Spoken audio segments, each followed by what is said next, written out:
Hope you've all been enjoying the marathon so far. There is quite a bit to explain, so I'm going to go ahead and start pretty quickly here. I do have a backup save, which I'll talk about in a bit. But,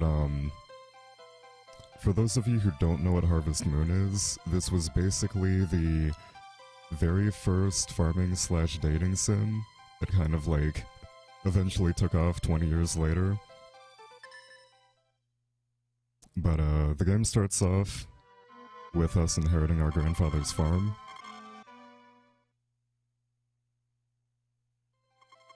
And normally we name ourselves A, because it's a quick 2 inputs, or I guess 3. But, might as well name him after the marathon.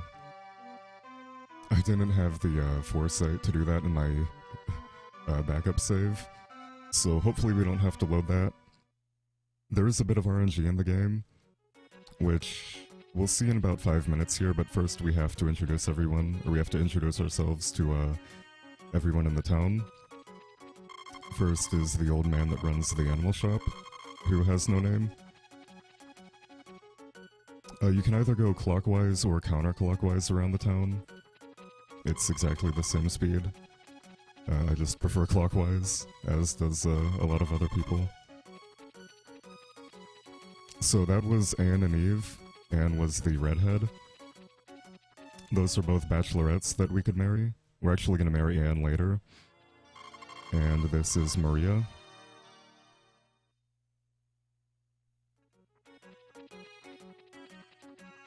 Next we have Nina and her mother. And that's everyone we have to introduce ourselves to.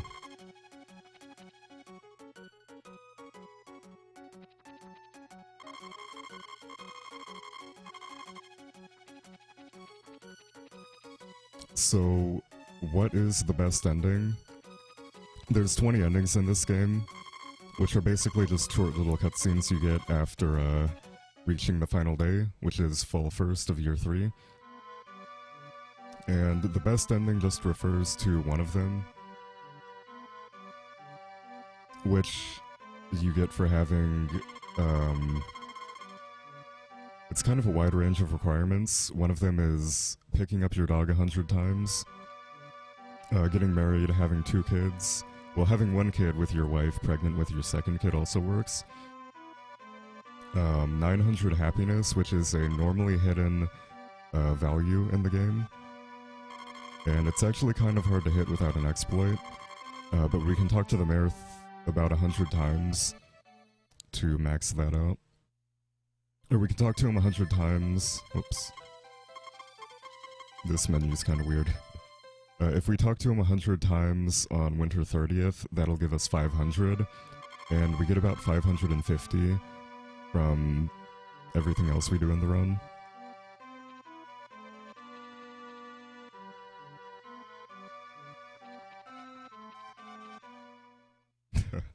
Yeah, Harvest Moon streams are best enjoyed while playing a farming sim. So I'm gonna enter this carpenter's house here. This is because the first time you enter this screen, you can't actually fish. He'll tell you to come back, but you actually don't have to talk to him to do that. And the fishing in this game is half RNG, half skill. The time of day that each fish bites is set when you wake up. So if I were to save tomorrow night, I guess tonight, then every fish bite would be at the same time tomorrow. And I said it's half skill. That's because the item you get, either a fish, a boot, or a can, is based on the frame you reel it in during the animation. So technically I can guarantee every bite I get is a fish, but the best window we have is 3 frames at 60 FPS. And it's not really a good visual cue. It's kind of like midway between the second bob and the third bob. So luckily I only need 4 fish in this run, or in this route at least.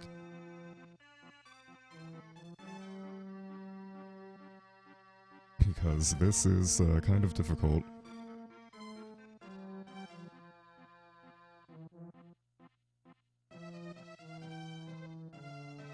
It looks like I only might get one fish today, which is fine.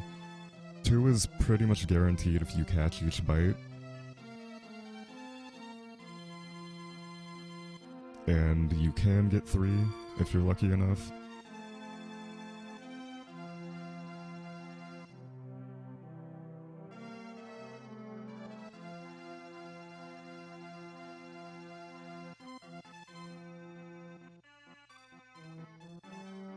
Oh, it's actually really late in the day.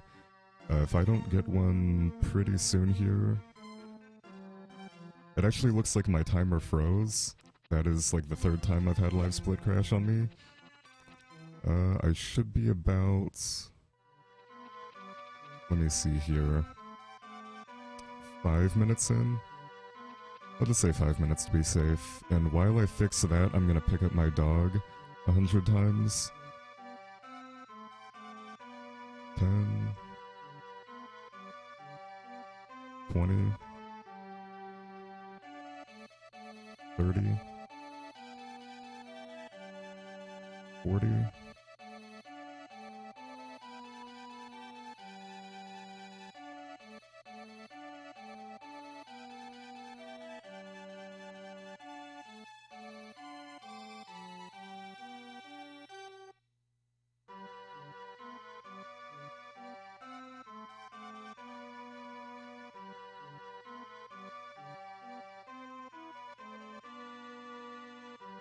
Alright, that should be 100, but I'm gonna do a bit more to be safe.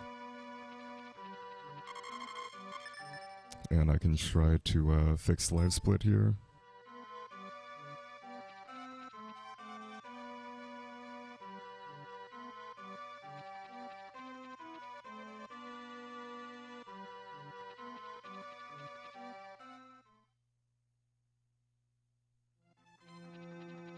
Something else to note, whenever I leave that screen there, the crossroads, so if I either enter the farm, or this screen here, or the town, the time rounds up to the following hour, so if I enter at 7:01, for example, it'll round up to 8 o'clock, and if I enter at 7:59, it'll still round up to 8 o'clock. Pretty bad fishing so far.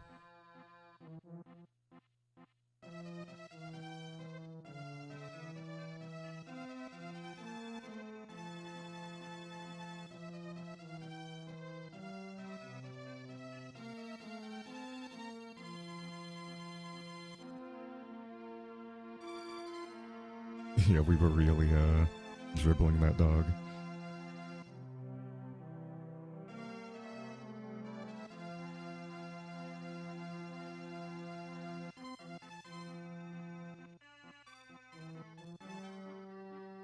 So yeah, this was the first thing I was worried about. There really isn't too much RNG in the run. We have to catch 4 fish here, which I could have had already, but there we go. So that's 1 out of 4. And we're using these fish to buy 7 bags of cabbages, or potatoes I mean, thinking of the wrong game. 7 bags of potatoes that we're gonna plant, and then sleep for 6 days of rain. That's gonna give us about 5,000 G, which will set up us nicely for year 2, when we're gonna do corn. In total, we need about... Oh, it's already too late. I'll go for a quick one since I'm here.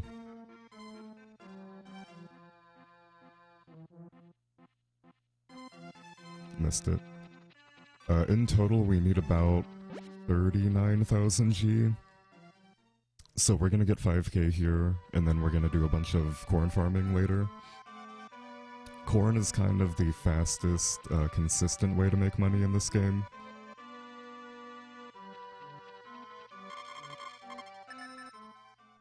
But typhoons in this game are also rough. During summer, there's a 5% chance per day we get a storm, and they can knock out about a quarter of your crops. So if we got one of those on, like, the 2nd, I probably would have to load the backup save. So hopefully that won't happen, but not the end of the world if it does.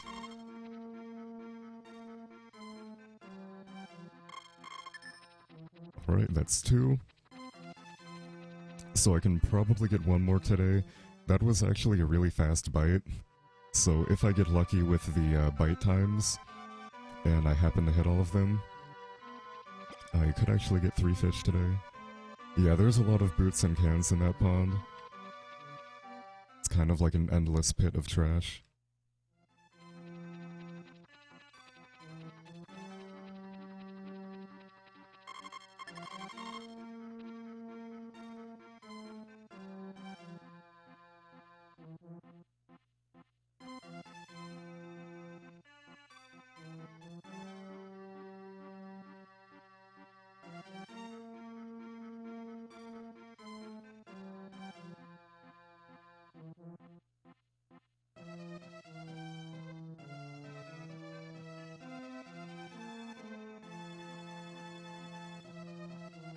That was 1 frame early, I think.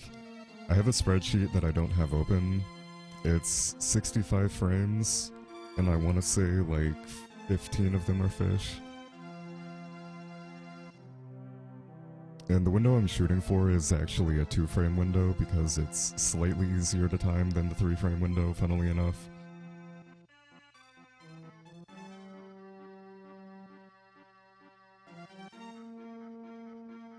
That would have been a frame late. I'm looking for like halfway between the second bob and then like 1 frame of the third bob. So I only need 1 more fish. I do get a bit of money when I till for the potatoes, so I could wait and do that. Or I could skip going for a 4th fish. I could ship a berry tomorrow. I do need to check the day though, because normally 2 fish and then sleeping to get our money would put us on a Friday. So I'm gonna have to sleep through the weekend. That is 2 days that I won't have for rain. Or like 2 less days than I would normally have. Normally I'd plant potatoes today. And the way the shipping bin works, the hawker shows up at 5 p.m. every day. And unfortunately, I said I wouldn't do this, but I'm going to. Unfortunately, oh nice. If you put anything in the bin after 5 p.m., he actually won't pick it up. They're like, oh yeah, it rots in the shipping bin overnight. And that's because the clock in this game caps out at 5 a.m. Every other Harvest Moon game will warp you home at some point, either at 5 a.m. or 6 a.m.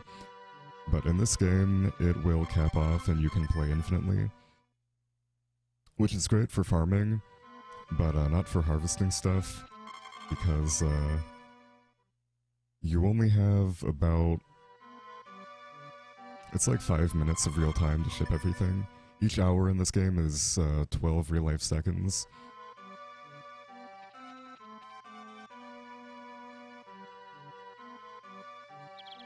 Alright though, today should be Monday. I'm gonna pause again to be safe. Alright. If I got rain over the weekend, I would have been disappointed, but that's fine. I'll take this. It's not a bad start for a marathon run. The fishing is really hard. Again, it's a 2-frame window that I'm going for, and the visual cue is like halfway between the animation. So I'm gonna break a few rocks here and then start tilling. The shops are actually open at 6 a.m. in this game, so I could run straight there and buy it. That's interesting. I was kind of hoping I wouldn't get this right now. So every time I use this hoe, I'm losing 2 stamina. We start with 100, and we need 200 for the best ending. Normally, eating a power berry that I got right there would increase it by 10, or would increase my stamina by 10. So we'd have to get all 10 power berries in the game. But if we pick it up during a tired animation, I can show this off more later, we have to do this again. But if I pick it up during a tired animation, instead of automatically eating it, we pick it up and hold it above our head. So throwing it there made a replica of ourselves. And it still thinks I'm holding the berry. So each one of these fruits that I eat is actually giving me 10 maximum stamina. So this is basically like eating 4 power berries instead of 1. And we're gonna do this twice. Eating food there doesn't count though, at lunchtime. It's only items you pick up. I believe they have to increase your stamina as well. So if I were to do this in the fall when we have poisonous mushrooms, eating one of those wouldn't work because they lower your stamina.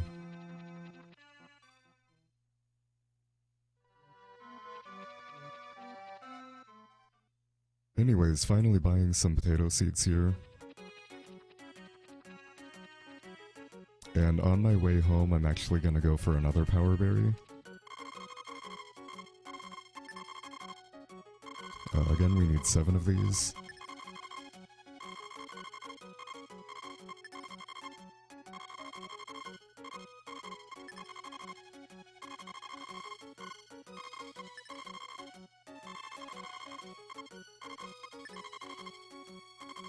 I think that's actually 8.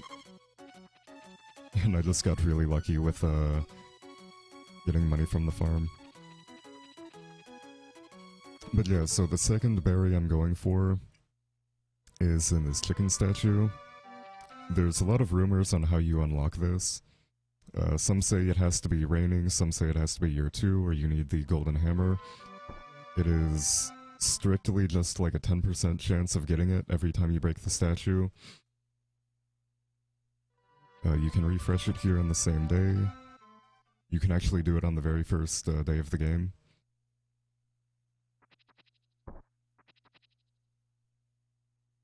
So hopefully this won't take too long. I have seen it take like 20 times before, but it's usually about 10.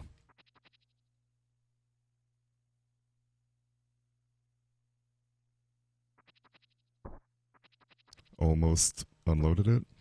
So again, I'm going to use my hammer here until I get a tired animation.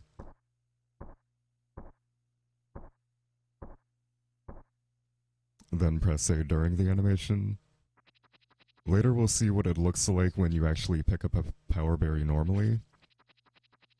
Normally it's a dialogue box and then you eat it automatically. This glitch was actually found by the Uber Noober about 5 years ago. Actually over 5 years ago when he was running this category. And it saves quite a bit of time. Normally we'd have to get over 3000 G, or an additional 3000 G, and attend the Flower Festival on Spring 23rd to buy a seed, and then we'd grow that for a berry. So that's like 10 minutes added for one of the 10 berries. We get 2 of them from tilling on the farm, 1 of them from the chicken statue, as we just saw. We can show off more later. We have to get 2 more normally. 1 of them is from throwing a fish back into the pond that we caught them from.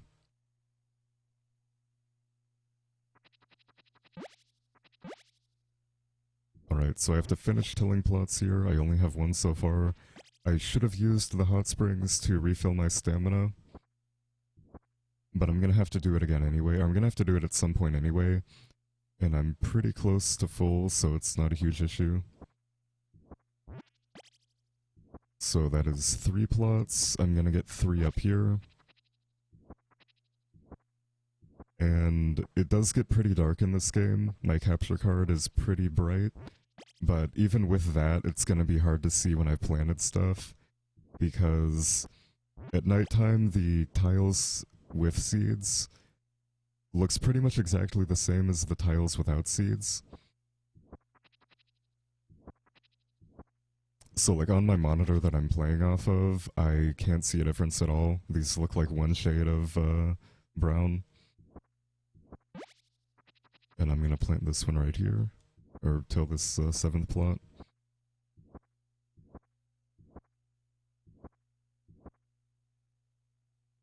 Just in time to run out of stamina. So I'm gonna run back up to the hot springs. Every time you enter and exit, I believe it's plus 20. So 40 total for a visit. I could be wrong, I could be thinking of a different game.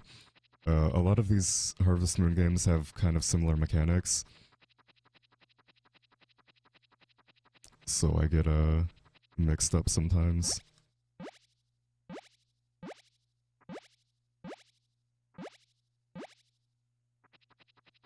So does eating these forage after doing the glitch trick the game into thinking you're eating all the power berries?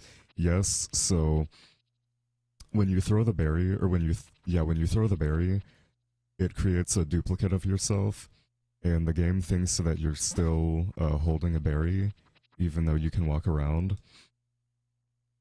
And that lets you pick up other items and eat them. And each item you eat that increases your stamina, other than lunch at noon, will count as a power berry. So even though I've only had 2 power berries so far, I should actually have 8, so 180 stamina.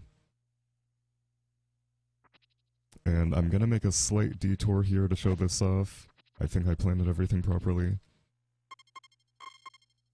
There's a garden up here, which normally gives you a flower for every power berry. As you can see, there's 8 out of 10.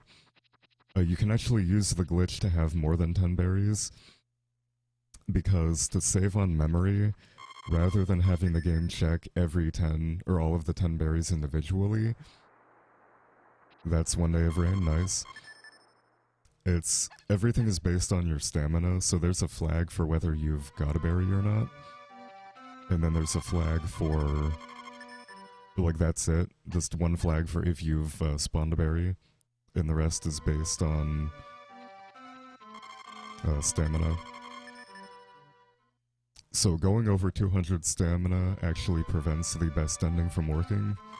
So I have to be careful about that. There's actually 2 additional power berries I could come across that I don't need. And if I accidentally eat one of them, that would technically kill the run. I would still finish it out, but obviously we don't want that to happen. So anyways, I need 6 days of rain for my potatoes. Rain is a 15% chance of happening in the spring, and a 10% chance of happening in summer. Summer does add the addition of typhoons though, which are a 5% chance. So I've been not saving here. I want at least 3 days of rain in spring. 4 would be nice. Or like any more than 3 would be nice. The main reason being, even though we have until the end of summer for these potatoes to grow, which is kind of a unique mechanic to this game, most Harvest Moon games don't let you plant a crop in one season and then keep it into another season. Without glitches. But in this game, as long as you plant a spring crop in spring, you have until the end of summer to have it grow. This is not amazing rain luck so far. Unless I happen to get like 3 days in a row, I'm probably gonna reset. Yeah, 23rd, or I guess 23rd as the game says. There's a few typos in this game. My favorite is probably just the bad translation of Nina's dialogue, which I don't think I can show off. I think she has to be between like 100 and 150 affection. But one of her dialogue boxes is, "I want to do garden forever." Yeah, no more rain. I did save after my first day, so I'm gonna reset here in a minute.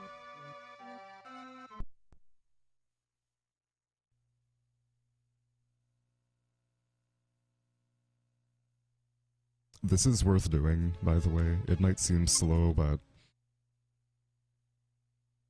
I'd like to have at least 4 by summer, because resetting for typhoons is not fun.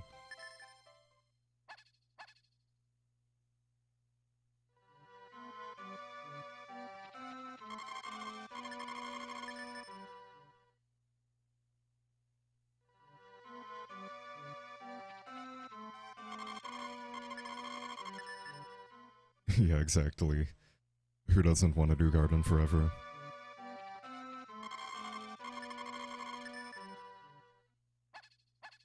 So my dog barking here is actually a game mechanic that loses time. If you saw earlier, I can show them off again when I harvest these potatoes.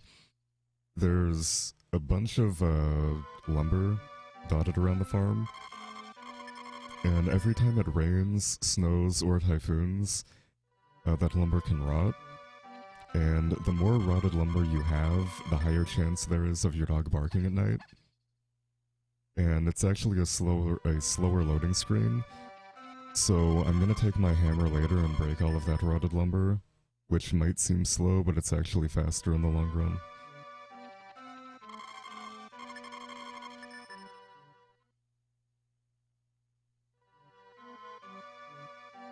I could really use some rain here though. This is the second biggest piece of RNG in the run. So if we can get this out of the way, that would be fantastic.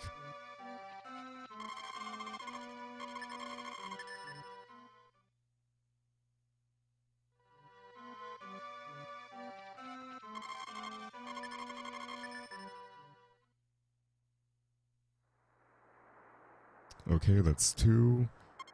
It's the 22nd though. I might continue not saving because I want at least 4. I think I'll settle for 3 because it's a marathon. If I do happen to get a typhoon, I can probably take that and back it up with fish. We only lose about a quarter of our crops, which in this case is 1,200. So catching 3 fish, or I guess 4 fish to fix that, shouldn't be too bad.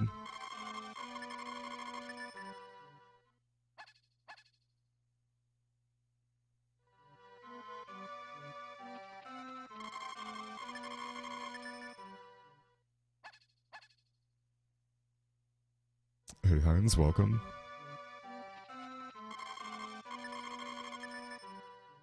I think I'm still only at 2 days of rain. And I did stop saving after my second one, or I didn't save after my second one. So this might be another reset. Again, it is worth it to reset in spring, because we have a higher chance of getting rain. Alright, one more, and it shouldn't take longer than that. This is just some marathon luck here.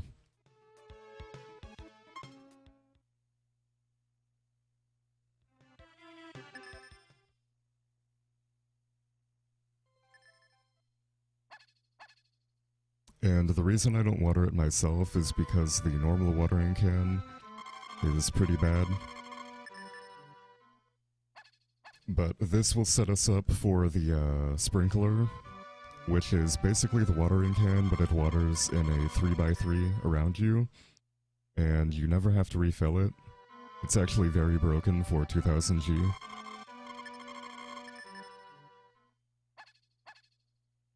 And it's available pretty early on too, on summer 20th of year 1. It actually doesn't work like sprinklers in other games though. It's a manual thing you hold.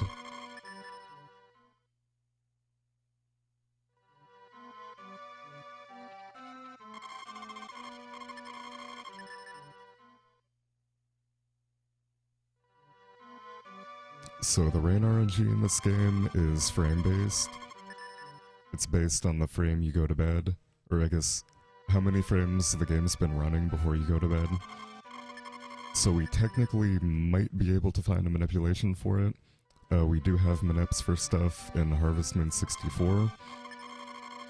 And this game was programmed by the same guy, very similarly.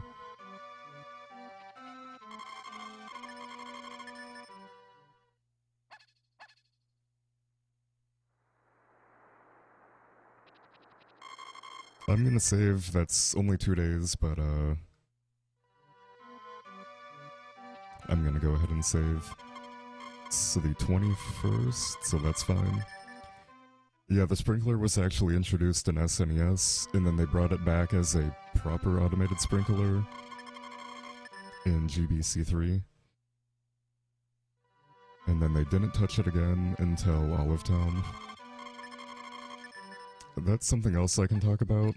Harvest Moon actually had a name change in 2014. There was an issue with the publisher and the actual people programming the game. So the games are made by Marvelous in Japan, and they used to be translated by Natsume until 2014, and now they're translated by Marvelous. So Natsume is actually making their own Harvest Moon games, which are not really Harvest Moon. Yeah, so... Oh, thanks for the good luck. This game was actually programmed by 3 people in like 6 months or 9 months or something. There's actually a bunch of names in the credits, but it's mostly other people that worked for the company and a few people that worked on the game before the team got cut. But yeah, most of this game was made by 3 people. 1 person did the dialogue, 1 person did the programming, and 1 person did the art. Alright, that's 4 days of rain. I need to be careful here because weather is set 1 day in advance. So if I save tonight, which I just did, and tomorrow's a typhoon, I'm locked into getting a typhoon. But I didn't, so that's cool. Yeah, Story of Seasons is really good. Both of the games, or both of the Nintendo Switch games are available on Steam. There's a remake of Friends of Mineral Town, which is a fan favorite. And a new game, which came out a year ago, 2 years ago, something like that. Which has mixed reviews, but I think it's good. It's one of my favorites. Rune Factory is really good as well. That is also coming to Steam. Well, Rune Factory 4 is already on Steam. And Rune Factory 5 is coming to Steam in June or July, I believe. Yeah, 4 and 5 are also both on Switch.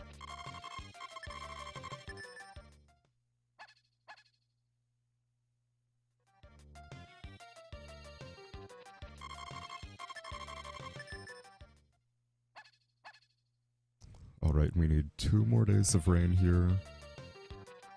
Again, this is the biggest piece of RNG until year 2, which the only real piece of RNG there is not needing typhoons, or needing no typhoons.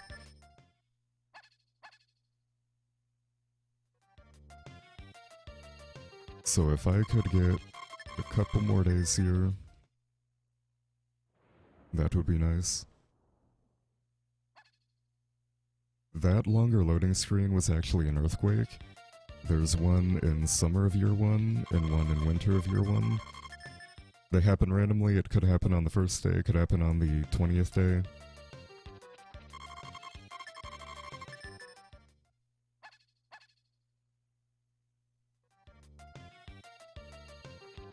But yeah, this is really bad luck. Normally this does not happen. Shouldn't take you more than like a run or 2 to get a run going. And I've done about 3 runs worth of sleeping so far.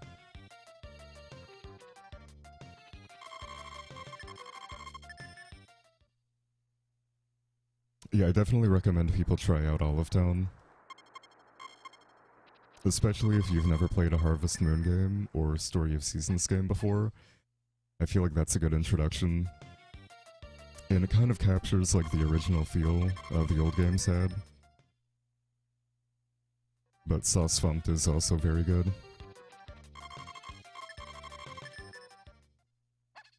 It definitely doesn't have the same feel as the original Mineral Town, if you played it.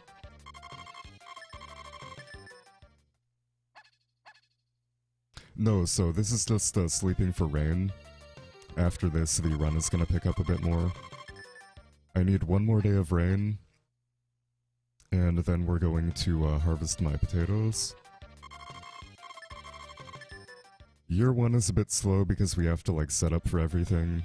I'm gonna get about 5,000 G and upgrade a couple of my tools. I got some power berries earlier. This is just some really bad luck. Normally, I'd be in winter right now, with my potatoes already shipped. Please don't be the 30th, day 28th. As long as tomorrow's not a typhoon, we are good to go. Alright, no typhoon. Yeah.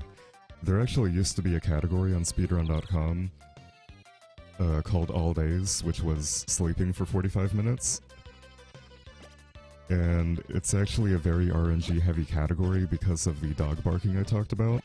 For anyone just coming in, for every one of these broken stumps you can see below me here, there's a higher chance of your dog barking at night, which is a longer loading screen.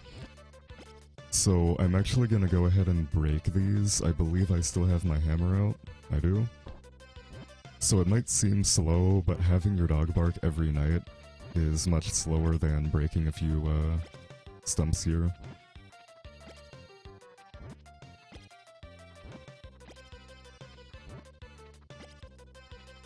So these potatoes are going to give me 5,000 G, 2,000 goes towards the sprinkler, and 3,000 is going to go towards corn.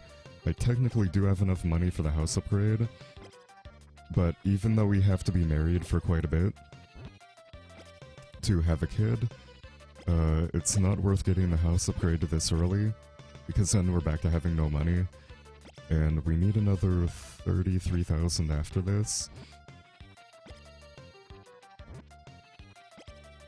Which I guess it's something I didn't talk about yet extensively. We have to get married and have 2 kids, or at least have 1 kid, and then have our wife get pregnant with our 2nd kid. And that takes about... It takes about 110 days, I want to say. It's weird in this game. It's like 40 days after you have your 2nd kid, or after you have your 1st kid. You can get pregnant with the 2nd kid. Something like that. But we're gonna get married on summer 24th of year 2, and then have our 2nd kid ready to go on the 15th of summer year 3. And the speedrun.com rules do allow for the LR select code, which lets you end the game at any time. So technically I could use that on summer 15th and save a bit of time there, but I'm not planning on doing that. If I absolutely have to, like if I'm pretty far behind on schedule, I might do that. Otherwise I'm not gonna bother, because even though it's allowed, it feels kinda weird to me.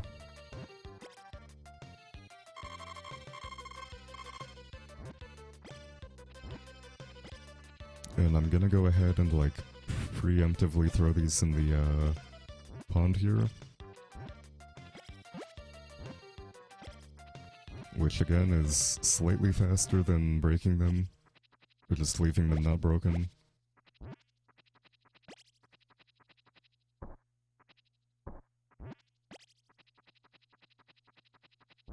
I actually can't really see behind the clouds.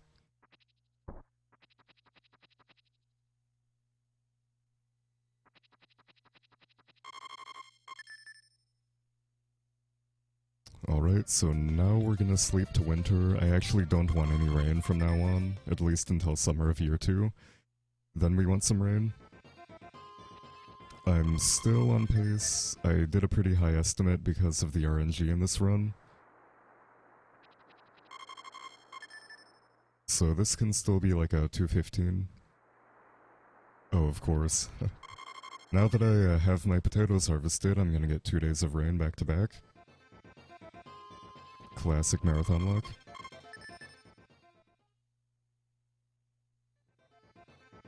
The fall theme is pretty good. We're gonna hear more of that later. We have to chop a total of 125 stumps in this run because we need 750 lumber for both house upgrades. or 250 for the first one and 500 for the second one. I'm gonna break that up into 2 sets of 30 stumps. I'm gonna do about 32 per day on 4 different days.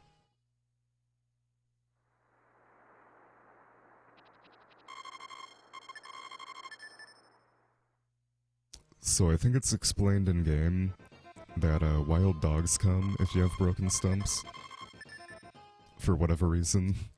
So it's either them barking or your dog barking at them. And you can actually have your chickens die if you leave them outside.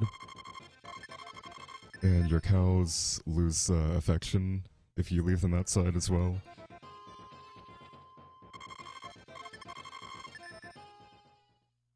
So even though there's an item in this game for 20,000 G that lets you,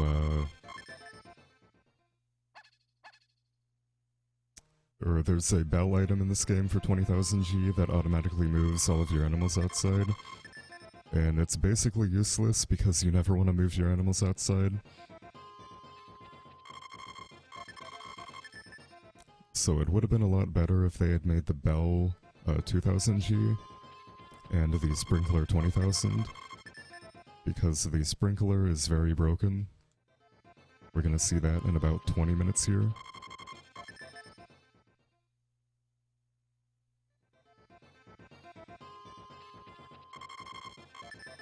And we should hit winter any minute now. I do need another earthquake for the golden axe. There's actually a boulder blocking a part of the mountain I forgot to point out earlier. And after the winter earthquake, that'll break, and we can access the goddess pond. And this game kind of has the trope in a few older Japanese games where if you toss a golden axe, or if you toss an axe into a pond, the goddess will show up and ask you if it's golden. You say no, and she'll be like, thanks for being honest, and give you the golden axe.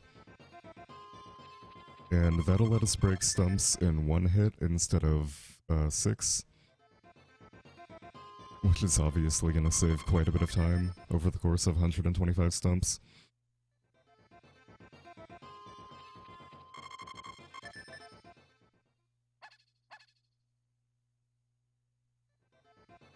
But yeah, any minute now, we're going to hear that nice winter music. Some people don't like it.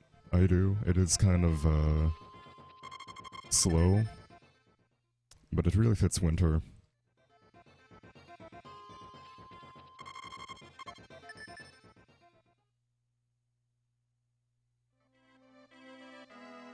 There we go. So now I'm looking for a longer loading screen.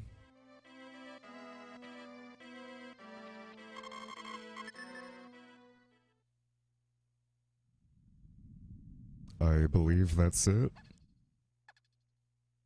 With the glitchy dog bark. So that's nice. It doesn't really matter when you get it, as long as you get it before the 20th, because we have to get a horse in this. Actually, I'm thinking of the wrong game, or the wrong category. I was gonna say we want our horse before the 20th, because it takes 20 days for it to grow up.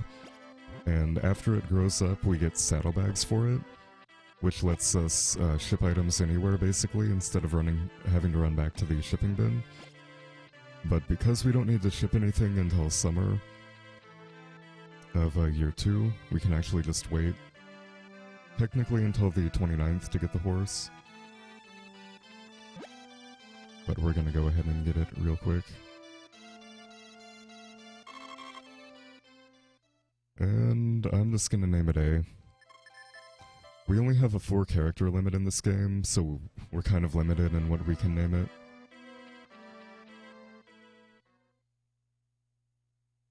And right up here is the broken boulder that I forgot to point out earlier. And I have to be careful here that I say no. I did not drop the golden axe.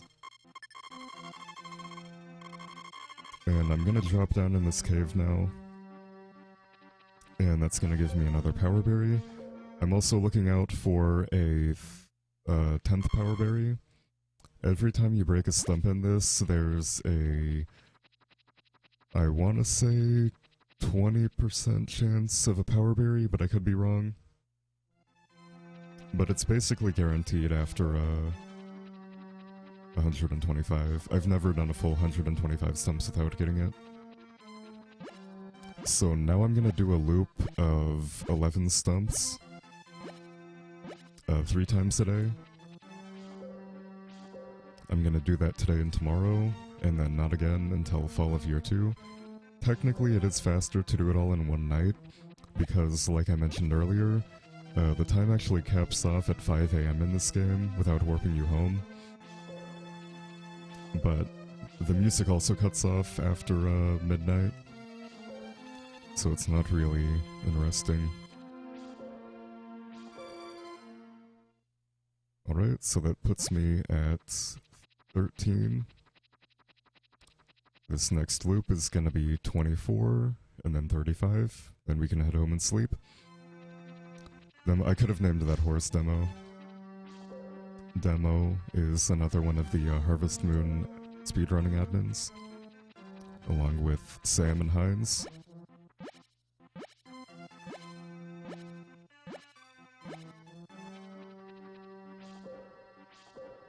Yeah, Stardew is very inspired by Harvest Moon. I only played about 10 hours of it like 5 years ago. Actually, probably closer to 6 now. And I have been meaning to play more of it. All of my friends have been telling me to pick it up again, and I just haven't gotten around to it yet. Alright, that is 24. But yeah, it is very similar, especially to this game. I remember playing Stardew and getting like the earthquake, and I was like, that's straight out of this game.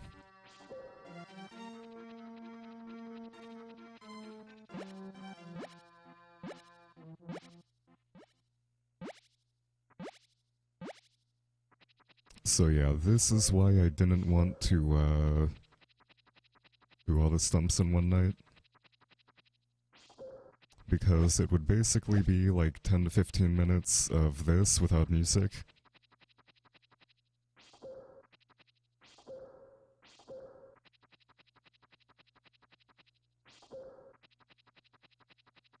And again, this is gonna put me at 35. And I'm gonna do that again tomorrow.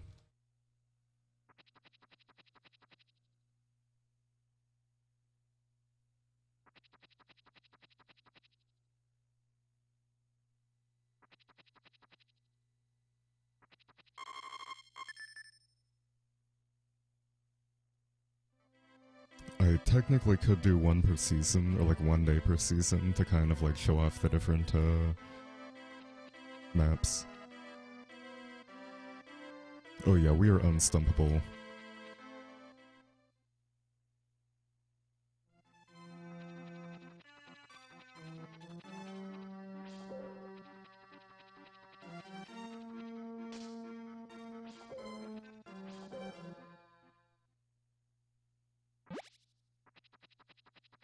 Alright, next loop is gonna be 49, and then 60. And then I think what I'm gonna do is break a couple of stumps on the farm, because I have to clear a bit of space later for the corn.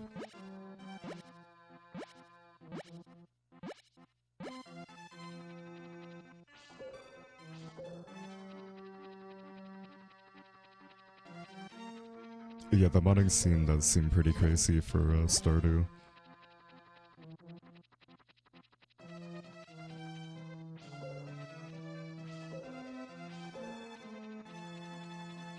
Speaking of mods, there's actually a mod in this game that fixes, or there's a ROM hack, I guess, whatever you want to call it. I don't remember the person's name who made it. I feel bad, I think it's like MattDog1000 or something. You can find it on romhacking.net though. It's called the Intuitive Ranch Master ROM hack. and it basically fixes a lot of the quality of life stuff. There's my final power berry. So stuff like buying one seed at a time is no longer an issue. You can buy all 10 seeds at once, or like however many seeds you need. It's not a huge deal in best ending because we only buy 17 seeds total.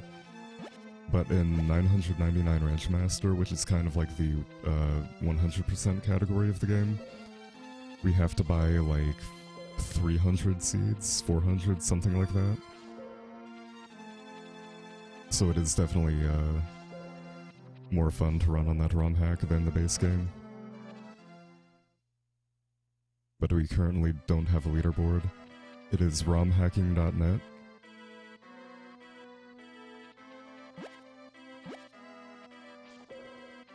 Alright, so I'm gonna break these here. I don't think I have to break these two, but I'm going to just in case. And I wasn't counting, but I believe that puts me at 66, which is a bit more than halfway. So yeah, not too painless. Or not too painful. I probably should have broken stumps when I had a chance, but it's not really worth it.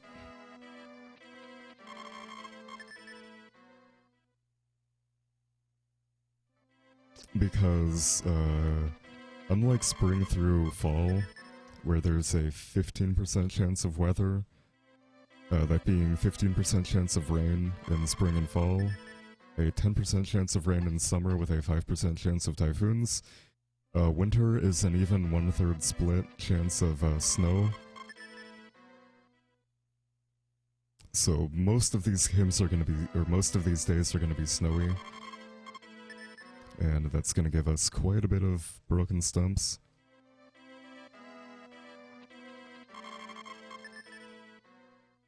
Yeah, romhacking.net is a really good website.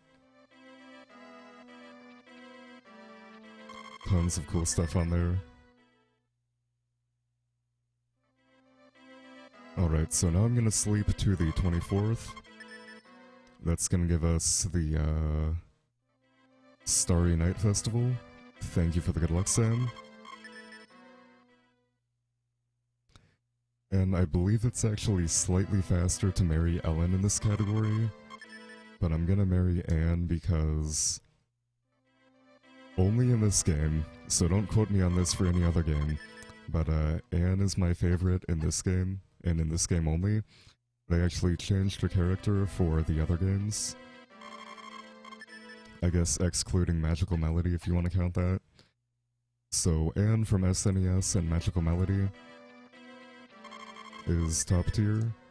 Other than that, I'd have to go with Ellie, who is actually Ellen in this game, a slightly different character.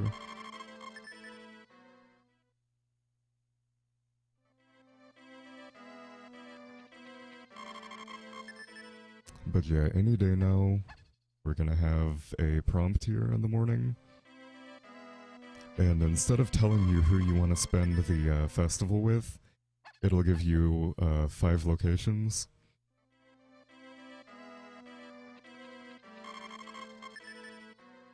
Yeah, he has a massive, like, 40-inch CRT. Only ever watches the Weather Channel for 2 minutes.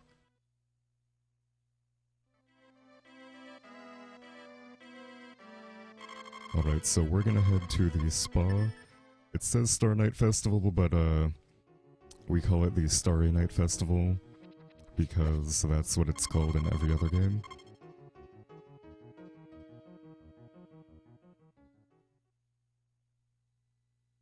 And Best Wife, I would have to agree, for SNES at least.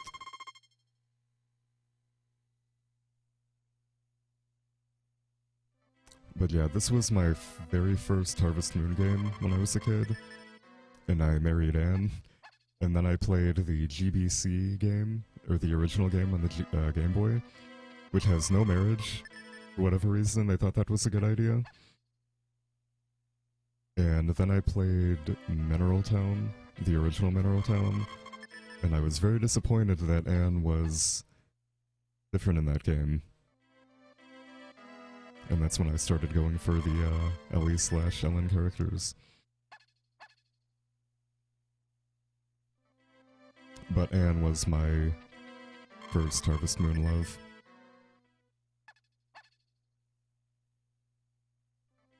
And yeah, as you can hear, the dog is barking pretty much every night now. So come spring, when I go out there and break some stumps, like half of them are gonna be broken. Speaking of spring, it's time for the New Year's Festival. This festival is kinda weird. We have to talk to the pastor first, and then we can talk to everybody else. Otherwise, we'd just kinda be standing here for like... there's actually no cap on how long you stay at a festival until you talk to everybody. So, funnily enough, the endgame timer is actually running there, even though the background won't get darker. So we can actually eat lunch during the festival.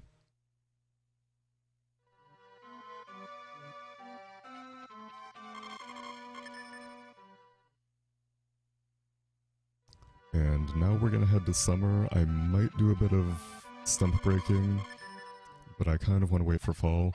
We hear quite a bit of the spring theme and summer theme. I did half the stumps in winter, so we can hear that theme. And I think I want to wait and do the rest of the stumps in fall.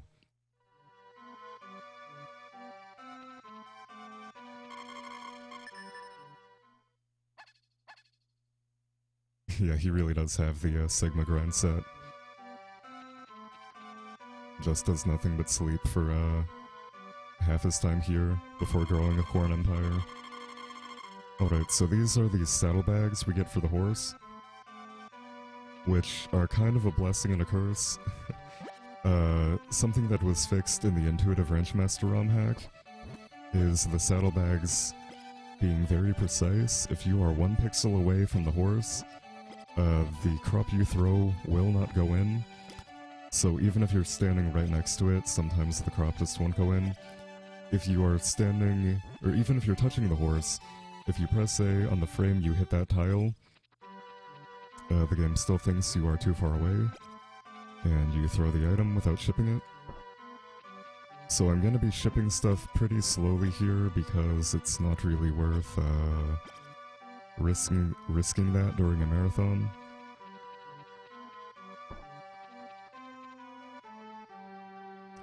But yeah, unlike the shipping bin, which is a pretty wide range, as long as you're standing on the tile adjacent to it, the item you throw will go into it.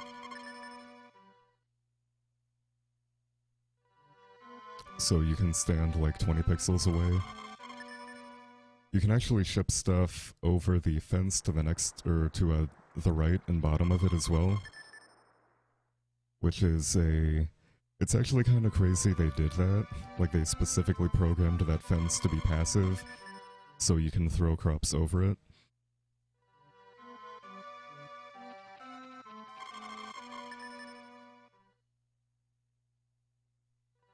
Hey, Lebont, thank you.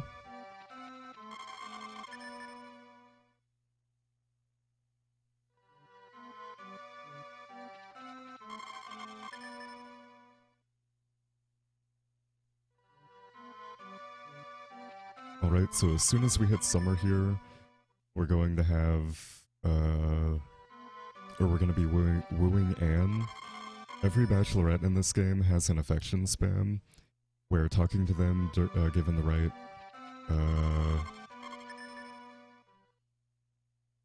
what do you call it, prerequisites? I'm tired. I slept like 4 hours and it's early. So Anne's is summer weekdays during, or inside the tool shop. Every time we talk to her and choose the right dialogue box, we get 8 affection. Ellen's is spring weekdays. I believe Nina's is spring Sundays or weekdays. All of them have 2 spams. One of them is fast and one of them is slow. and Anne's faster one is summer weekdays, so we're gonna do that. Yeah, this guy is living his best life. Just doing nothing but sleeping and eating rice balls. Alright though, any minute here we're gonna have the nice summer theme pipe up.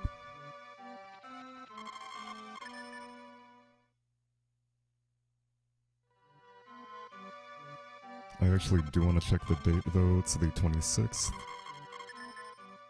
I really don't want any typhoons. I do have a backup save, which I can load if I have to. But as long as I can go through about half the season without getting a typhoon, I should be fine. Because typhoons in this game are pretty bad. There is a 5% chance per day that we get a typhoon. And if you get one, it's pretty much guaranteed to break 1/4 of your crops.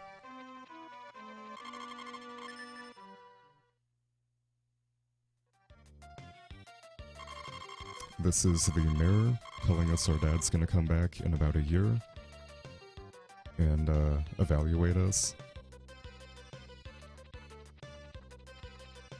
I shouldn't be doing this. I forgot about the affection spam. I guess it actually should be fine because Anne is inside. Ellen's affection spam is outside.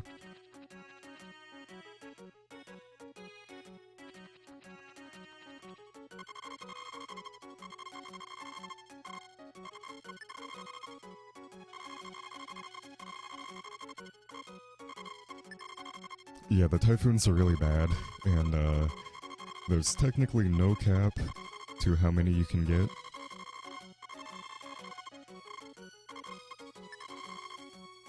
Alright, I kind of lost count. I have to make sure I have 2000 G left over. I only need 10 of these.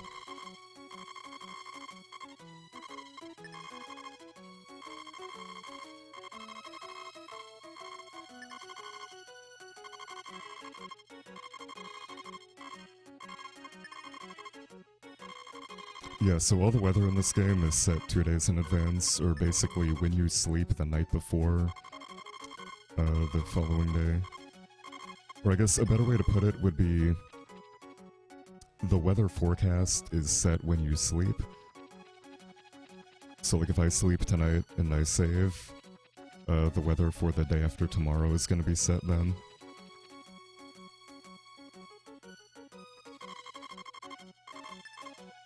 Alright, so we're gonna do this 48 times.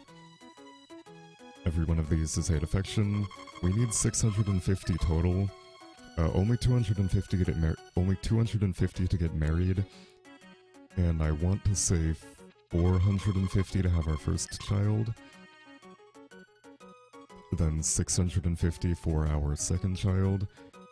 And every time we go to sleep with our wife still awake, so before 8 PM I believe, she actually gets to affection. So that's why we actually stop quite a bit short of 650. With the exception of Eve. Eve, I believe, doesn't gain any affection if you sleep earlier in the day. But if you come home late after your wife's already in bed, she actually gets to affection. Whereas the rest of the bachelorettes lose to affection.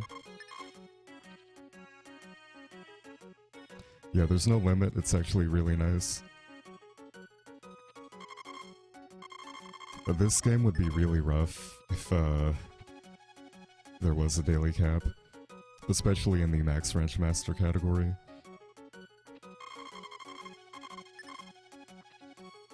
I feel like they kind of added this on purpose because they knew the game was too hard without it.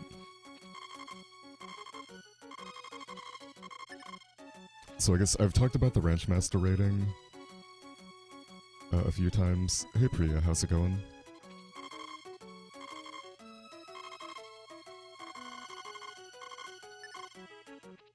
Yeah, there's one note in this song that slightly off key. But yeah, the Wrenchmaster rating in this game is something that happens after the evaluation in fall of year 3. It kind of measures like 20 different things. It's more like 15. Stuff like how many cows you have, how many chickens you have, what their affection is, what your affection with all the bachelorettes is, how many of each crop you've shipped, whether or not you have the clock, which you can only get if you buy the first house upgrade before the end of summer year 1. So we missed out on that. Having the turtle figurine, and a few other things. The figurine is from winning the egg hunt. But basically, you have to have a bunch of stats between 496 and 511, otherwise it will underflow at 512, which is pretty funny. So having too much affection is not good.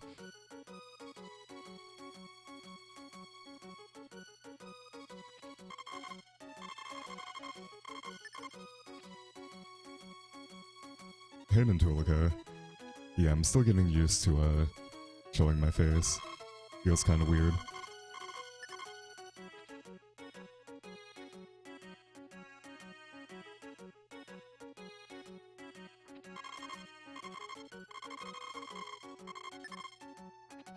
But yeah, that makes the saddlebags really rough in the Max Wrenchmaster category, because you kind of have to count 496 to 511 crops for 4 different crops, and going too short or too high will kill the run.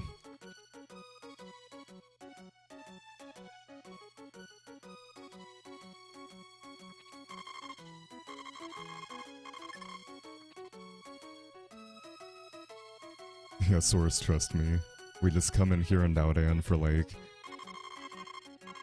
an entire day, and then get married a month later.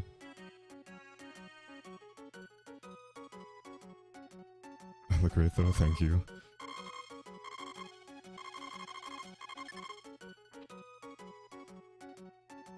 Alright, so that is 26. We need 22 more.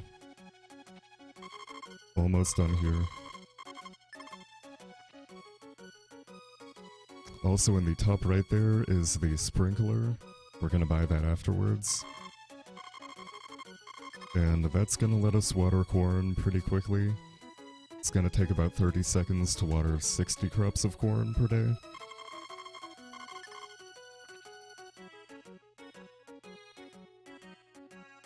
Yeah, this is very interesting. It's like the typical grandparents' marriage story. It's like, yeah, we just hung out and spoke for like an hour and then got married.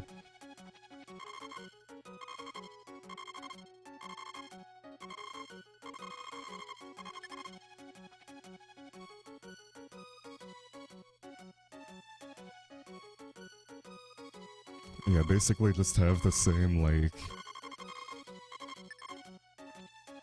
3-sentence exchange of words a few dozen times, and then ask her to marry you. I guess it's better than the other games where we give them like 20 eggs and then get married. We just show up, give them an egg, don't say a word. Yeah, us saying hum is the only thing we say in the entire game. I guess actually I just realized, saying that out loud, I don't think we're saying hum. I think we're giving her like we're actually humming. I'm just being really skeptical. Time is very slowly progressing by like 2 frames at a time. But each hour in this game is 12 seconds, which is whatever 60 times 12 is. I'm too tired. 720, I think. So it's gonna be like 10 o'clock when we leave, 9 o'clock. Whereas spamming LN outside would put us closer to the evening. It's kind of like the reverse of this, rather than running inside and talking to her, we're running outside and talking to her. Alright, that is 40. I think I'm gonna go to 50 because I might have miscounted a bit.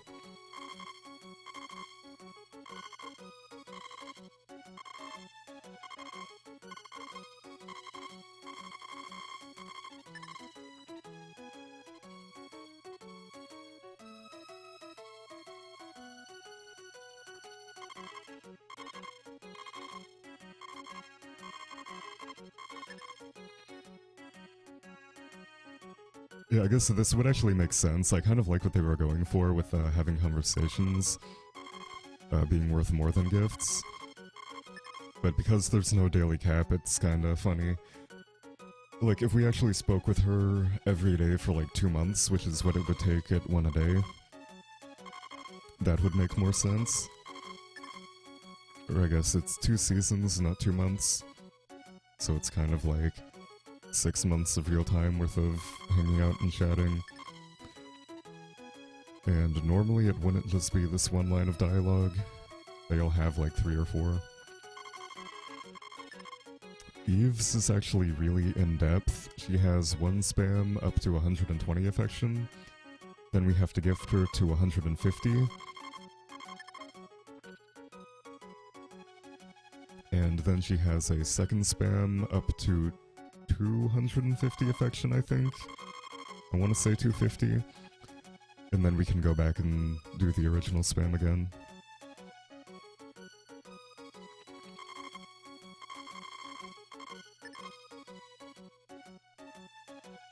Yeah, I guess 6 months is kind of short.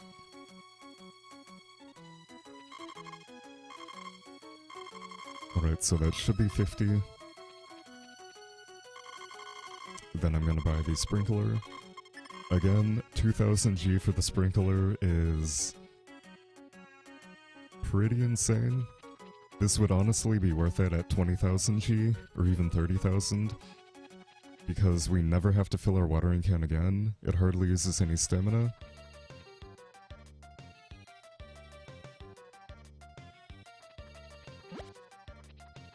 I don't know that I have time to show off any glitches. I might finish on our estimate, but I don't have any backup saves set up, or any save file set up for it. But there is a interesting map corruption glitch in this game, where if you pick up a or if you have the, if you hire the guy to ship an animal, and then you pick it up on the frame he asks you which animal you want to pick up, you can actually store that dialogue box into a different loading screen, and that can do a lot of funky stuff.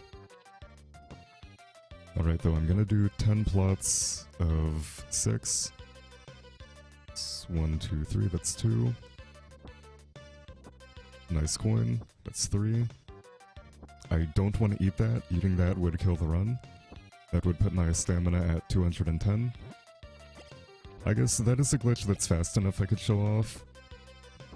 Every time you eat a power berry after having 10 berries, you can actually cause a few glitches with that. 3, 1, 2, 3, 1, 2, 3, 1, 2, 3, 1, 2, 3. Okay, so that's 5. I think I want to do 6 here, and then I can start on the left.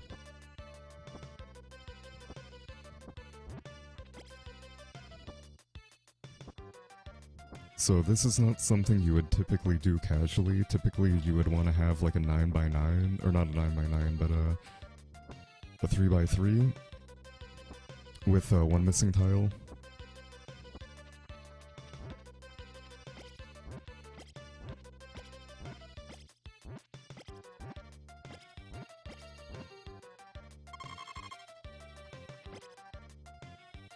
Three, 1, 2, 3, 1, 2, 3. Okay, I think I need 1 more here actually, and that should be 10.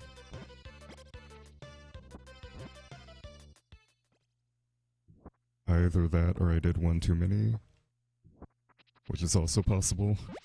Alright, I have to play with my capture display here to my left because I cannot see anything at night. Oh, I already have corn.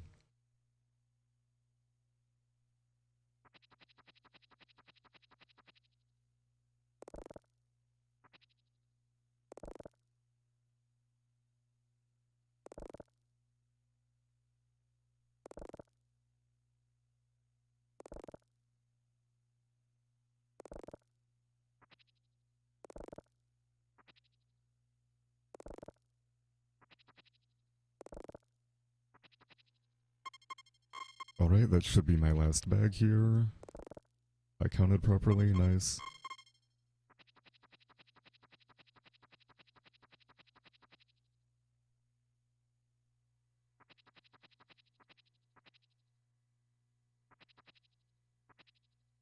Yeah, so the berries increase your maximum stamina by 10.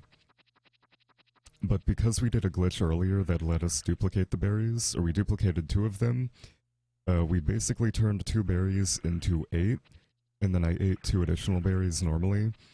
So even though I've only had 4 berries total, my stamina is actually maxed out. So if I were to eat any more, it would push it over to 210.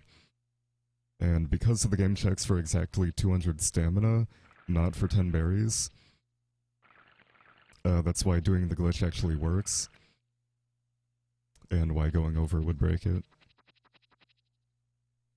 Which they strictly did that to save on memory a bit, rather than having the game check every 10 or each of the 10 flags for the best ending and the Wrench Master rating. It has 10 flags for if you've eaten a berry or not, and then it goes off of stamina for those 2. Okay, this is Anne's heart event. Her weather vane flew away. I guess blew away. And it's actually in our chicken coop somewhere. So after I water, I can go ahead and go grab that.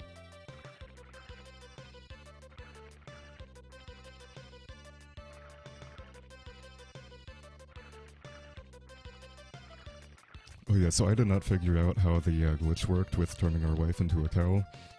There's a glitch with the bell in this game, where if you pick it up, and if you switch back and forth between the bell and the brush, and a couple other items, it'll actually glitch it out. And you can cause the game to crash, funnily enough.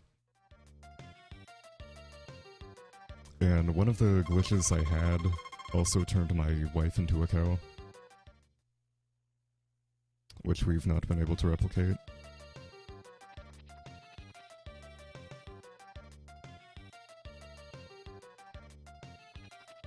Alright, now it's time to water all this corn.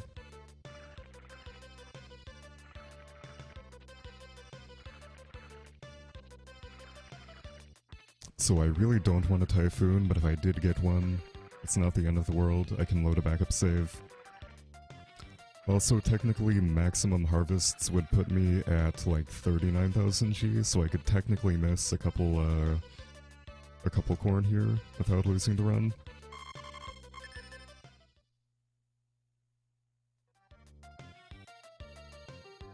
Also, the heart event with Anne gave her 50 affection.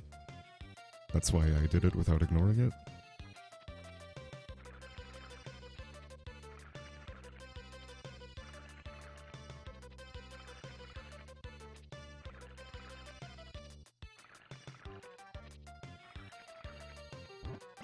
Unfortunately, there's no clip. It actually happened offline, so I technically don't have any proof. I've tried to replicate it a bit, but one of these days we'll get it figured out. If I had to guess, eventually the bell glitch would lead to some sort of ace or save RAM manipulation. One of these days. Because we also have a map corruption glitch, which combined with the bell glitch can do some weird stuff.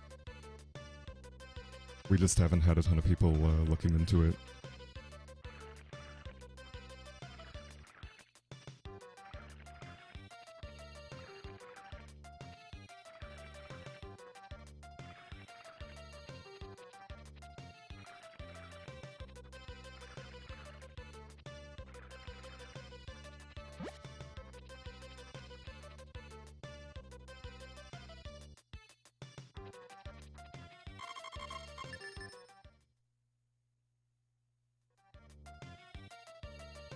Hello, my demo man, and Simon City Royal, I just saw your message.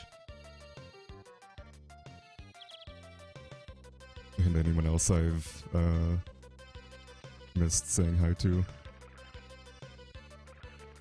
Alright, so corn's gonna take us about 14 days to grow initially. I guess actually 12 days of water, so it's going to be grown on the 13th, which is when we're going to order our very first house extension.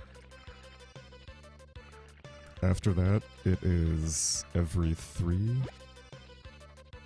Oh, did I miss some? Uh-oh. It's actually fine. Our final harvest is going to be on the 28th, and we don't need a full harvest to afford the house upgrade. So that's not ideal, but it'll be fine. Each of these is going to sell for 120 gold. So these harvests are going to be pretty nice. We're going to be making quite a bit of money.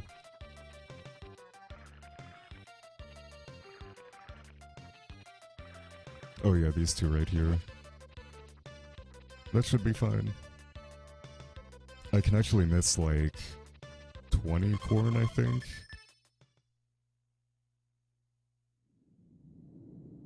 That is a very early storm. I think I'm gonna have to load the backup save. It's pretty unlucky. But I'm gonna play it out like normal. I'm gonna play to the end of summer, get married, buy the house upgrade, stuff like that. So when I actually do load the backup save, it's gonna look pretty much exactly the same. I set it up last night using the same route, so... Yeah, you can see how rough that is, though. I've lost probably 15 to 25 crops. And as you can imagine, over the course of 6 harvests, that is quite a bit of money.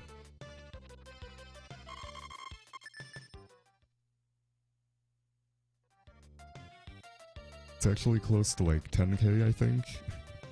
So I'm probably going to be ending with about 20,000 instead of 33,000.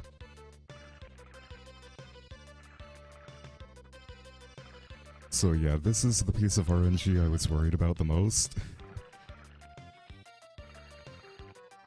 Yeah, typhoons are no joke.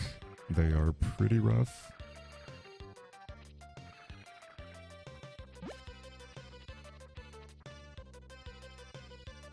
Especially since not only do we have 2 files in this game instead of 4 like in the sequel. I guess not the sequel, but Harvest Moon 64 was kind of like what they originally wanted to do with this game that they didn't really have the time for. And in that game we can actually copy our file to a different save and kind of save scum for typhoons, but unfortunately in this game we either don't save, or we risk saving into a typhoon.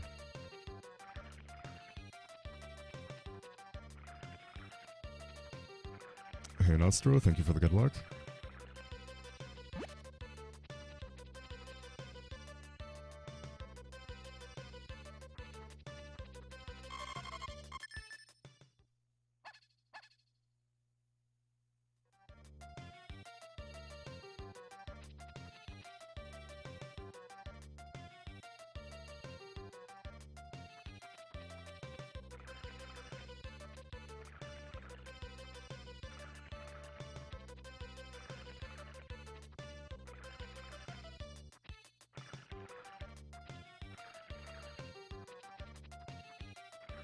So I think what I'm gonna do for the rest of this is buy the feather. So I can only buy the blue feather on a Sunday, a sunny Sunday, and I can only propose to Anne on a sunny Saturday. So I think I'm gonna buy the feather on the 25th, and then propose on Fall 2, and then I can load the backup save after that. I believe my backup save is actually on Fall 1, so it's gonna be slightly off. Have I ever had 2 typhoons at this point? I don't know if I've had 2 this early, but I have had 2 in one season. I've also had 3 in one season before.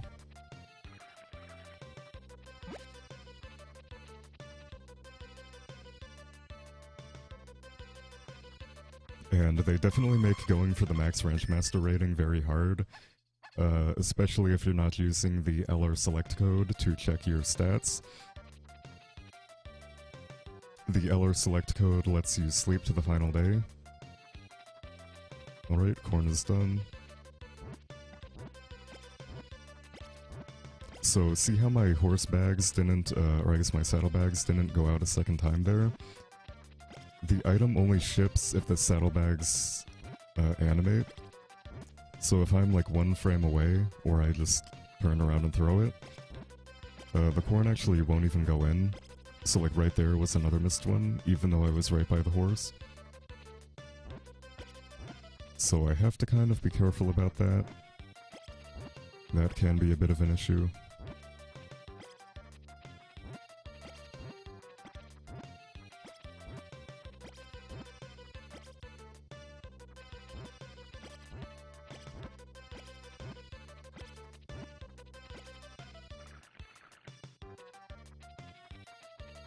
So I guess to go over more about the run, the reason I need 38 or 33,000 G is I need 3 grass seeds. I start with 1 grass seed and I need 4 total for 2 animals. It's 2 bags per animal, or 2 bags per animal. I need 1 cow and 1 chicken for the best ending. I need both house upgrades. One of them is 5,000 and one of them is 15,000. I need 10,000 G on hand at the evaluation, also for the best ending. And I think that's it for now, or I think that's it for money. Yeah, the typhoons are pretty triggering. It's like you go from having nice rows to just a total mess.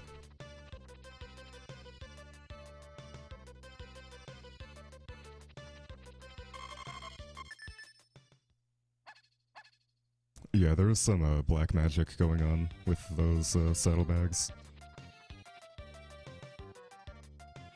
So I should have a bit of money, not as much as I'd like, but I should have enough for the house upgrade, I think.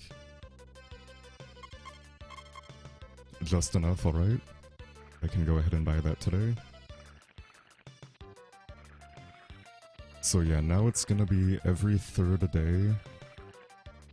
We're going to have a corn harvest, I believe.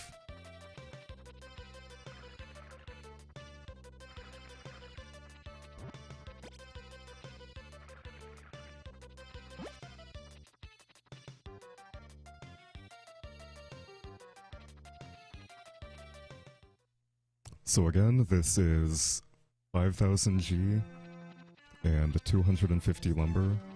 If we had bought this before fall of year 1, we would have a clock included. So pausing would actually show me what time it is. And for whatever reason, they decided to lock that out of, or they locked that out to anybody who didn't have enough money in lumber.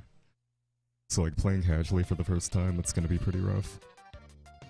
They do at least tell you though. When you talk to them, they're like, hey, buy this within a season or 2, and we will give you a clock.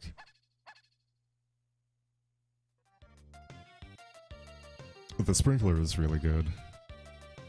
It's actually insanely broken for 2000 G.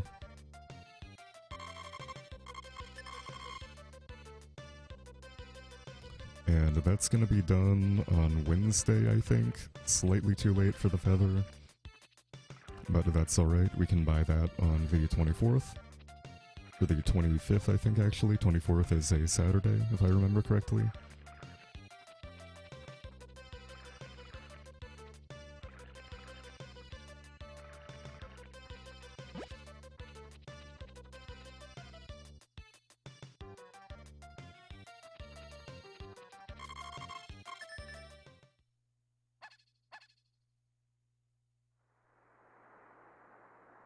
Nice rain, that saves about 30 seconds.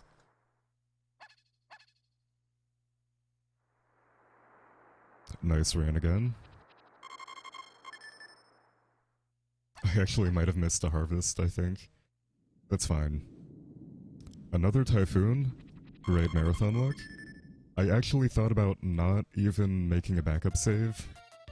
I was like, what are the odds I get a bunch of typhoons in a row? But of course, also I missed that Sunday somehow. I guess I could have bought it on the 18th. No, I couldn't have, right? But yeah, I literally thought about not making a backup save, because I was like, what are the odds I get more than one typhoon, or one typhoon,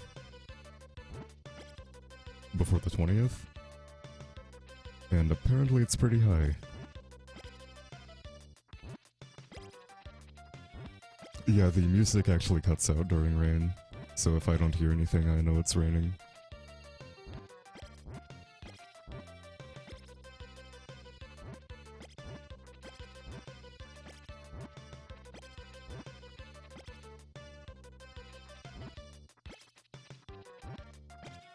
But yeah, I like how my 60 corn plots have turned into like 30, 20 or 30.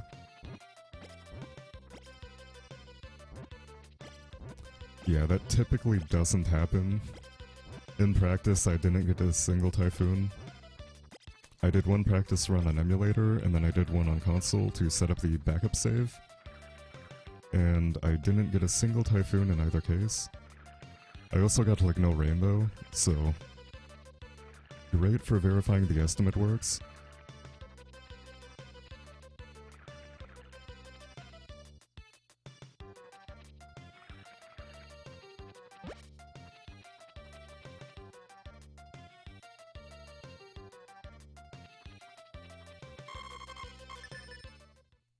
Also, now we have a nice kitchen and a rug. Still no bathroom though. It's kind of unfortunate. You'd think that would be a, one of the first things he had built.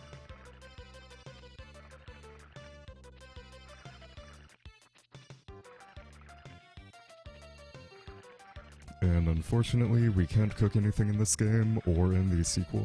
I keep calling it the sequel, I don't know why I do that. 64 is not a sequel, it's like just another game after this. It's like half a sequel. But cooking wouldn't be added until Back to Nature.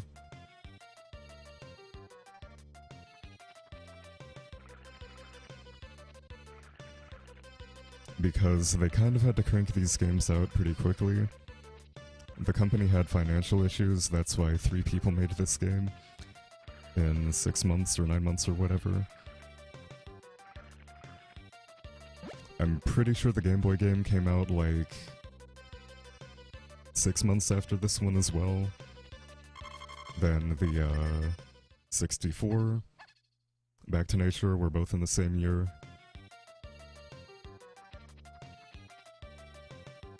'64 was February of 1999 in Japan, and Back to Nature was December.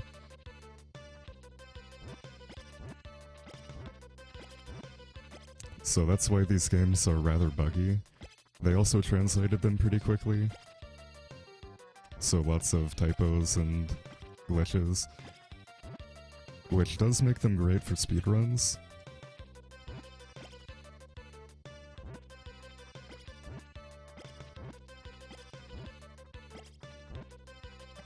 Yeah, so I forget the exact story. I'm pretty sure they had a team of people working on it. And then, like, the president of the company went missing. So they basically had to start over with, like, 90% of the project. And they only had 3 people left on the team. So one person did the art, one person did the programming, and one person did the dialogue. And they just, like, slept in the office and worked full-time, or, like, worked non-stop for 9 months making the game. There's kind of like a romanticism about classic game development like that. It's like you hear about indie devs doing that now, but hearing about like a team of people that wanted to finish their game, so they slept in their office in sleeping bags for 9 months. It's pretty cool. Yeah, there was some like newspaper article that somebody found. He just like disappeared. So somebody had to take over for him and add all the teams, or like scatter all the teams. Okay, so this guy's gonna borrow our hammer. I believe that is 20 happiness, and when he brings it back, it's gonna be golden. Let me check the day. Saturday. I meant to skip saving on Friday.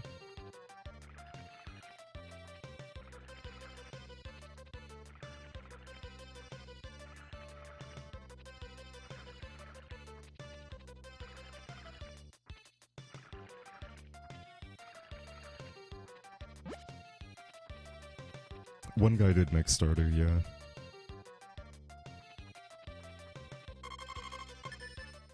Okay, no rain today, please. Alright, nice.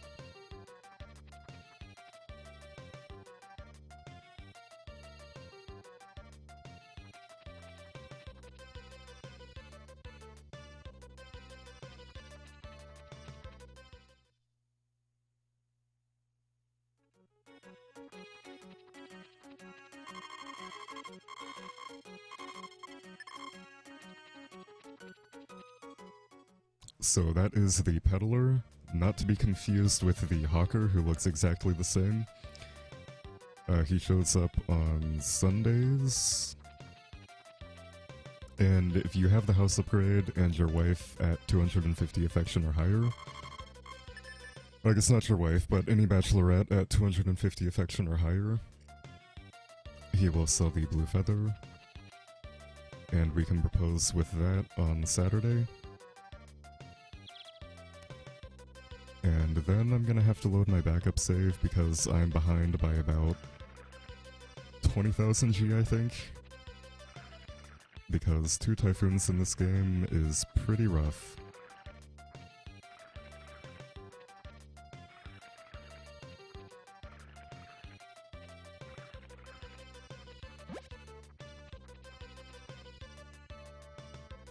Alright though, one more harvest here and then we're done with corn. I'm just playing this out for the sake of the marathon. I'm not gonna, like, load a backup save and skip all the gameplay we normally do. So just pretend I've had 60 corn the entire time, and I actually have like 30,000 G right now instead of 10,000.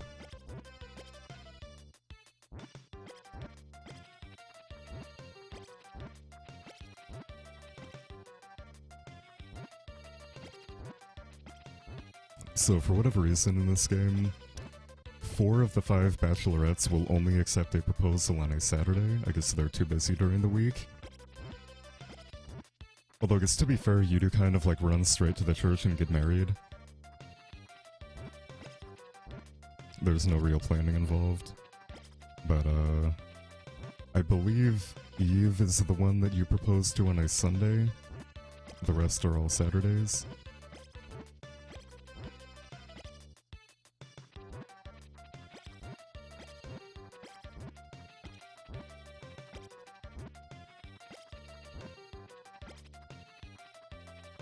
Alright, I'm gonna go ahead and grab the hammer and the feather.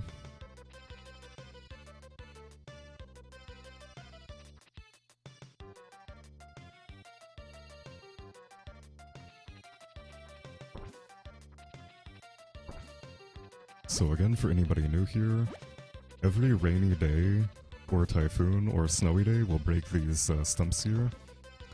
And the amount of broken stumps you have will increase the odds of your dog barking at night, which is a slower loading screen. So even though I'm spending time breaking these, it is faster than not doing anything. And it's dealing with the dog barking. It's very slow. Okay, gonna sleep to Thursday, skip saving in case a Saturday is raining. Okay, today's Wednesday. And yeah, I have 10,000 G when I should have had at least 33,000. In practice, I think I ended with 38,000. So that was really bad marathon luck. But that is no problem because we have a backup save.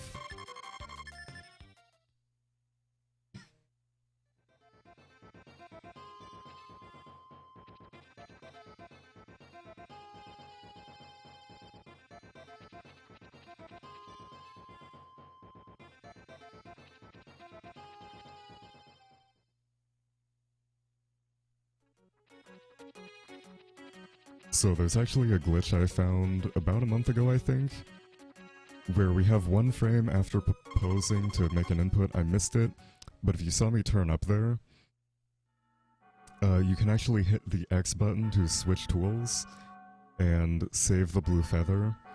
So if I switched right there, I would have gotten rid of my hammer forever. But if I didn't have another item in my other slot, I would have switched and just kept the feather. And it actually lets you get married. By the way, I'm going to switch files here. Just don't tell anybody. Keep this under your hats. But if you do that glitch, you can actually marry all 5 bachelorettes in one file, and it messes up their color palette.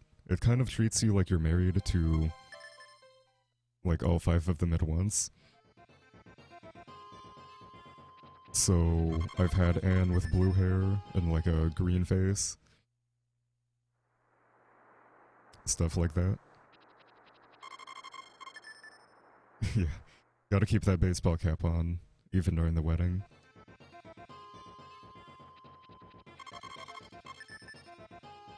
What, switching files? I don't know what you're talking about. This is the same file.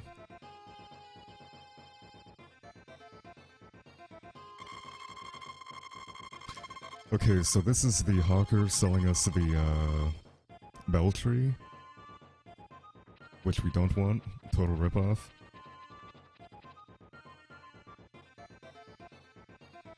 But I do want to grab my axe here. And I'm gonna chop another 30 stumps or so.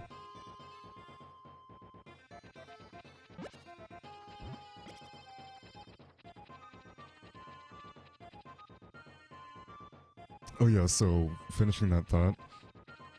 We used to only be able to get like 13 of the 20 endings, but now we can get 17 of them in one file.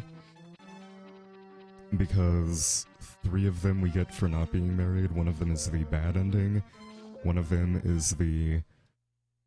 I think it's called like the Happy Bachelor or something, and then one of them is the Ladies' Man ending, which you get for having all 5 bachelorettes above like 600 affection, I think. That rabbit there is actually a cutscene, which I'm not going to activate. Talking to it would have the hunter come up, and then you can either pay him off to not kill it, or let him kill it and lose happiness. Oh, you know what? I actually have plenty of money here, so I think I will do that cutscene. I don't have to do this, but oh,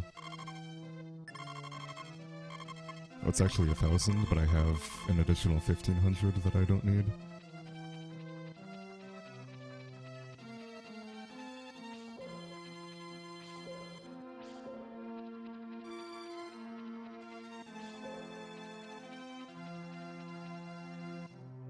Yeah, so I would like to run a max endings category at some point.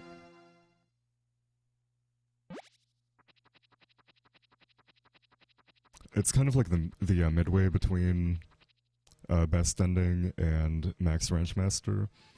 Max Ranchmaster takes about 13.5 hours, and it has a ton of RNG in it. So like you saw how bad those 2 typhoons were with 60 corn. Now imagine having like 120 corn, and you'd have to ship, or not 120, imagine having that same amount of corn, but you have to ship exactly 496 to 511, and being too short or too high would kill the run right at the end. I think the highest score I've ever gotten was like 998 or something, because one thing was slightly off. And 13.5 hours is a lot of commitment for something that's not even guaranteed. It could legitimately take 10 runs to finish one. Geek of Trades did run it once, and I think he had like a 1348 or something. But unfortunately the VOD of that is gone. That was a couple years back.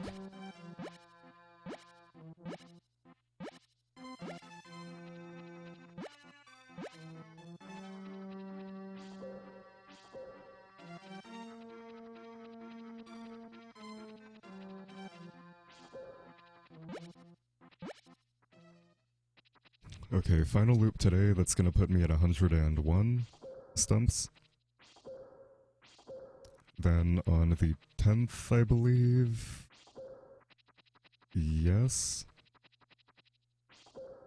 My notes are too far behind.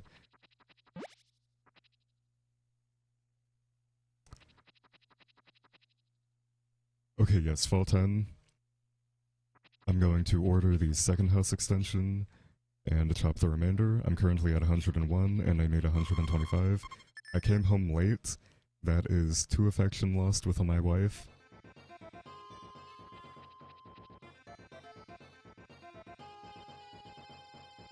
Also, I said I would wait, but I'm gonna do it now, before I forget. It's like slightly faster, maybe 2 seconds per day to wait and buy it. Hey Green Saber, this is the very first game of the series. Came out in 1996. It was actually the very first farming/dating sim. Which would eventually take like 20 years to pop off.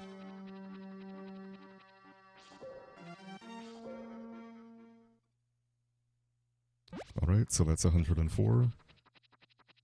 Next loop is gonna put me at 115.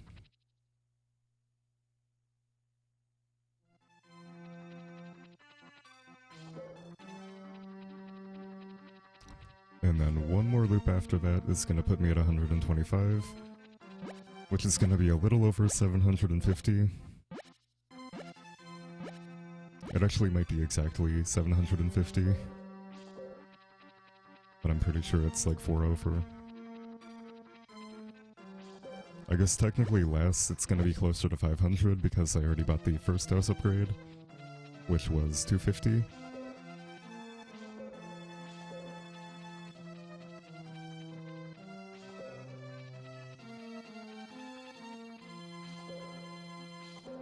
Alright, so that's 115. One more loop and then we're done. So yeah, this is really not that bad if you do it all over the course of like 4 days and spread it out a bit. But doing it all in one night is really rough because we don't have any music.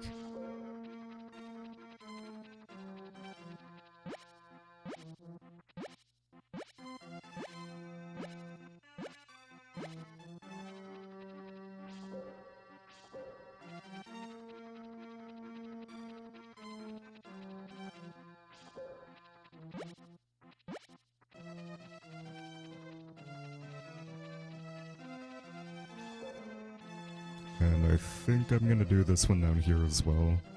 So I'm probably gonna be like 2 stumps over, but I'd rather be safe. I mean, I'm gonna check my lumber count anyway, but I'd rather like chop 2 additional stumps than have to run back here.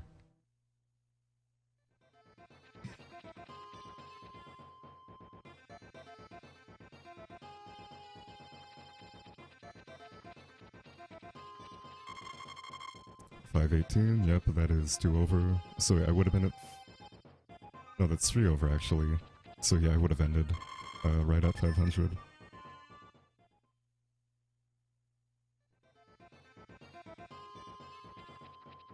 Alright though, gonna leave the house here and order that extension.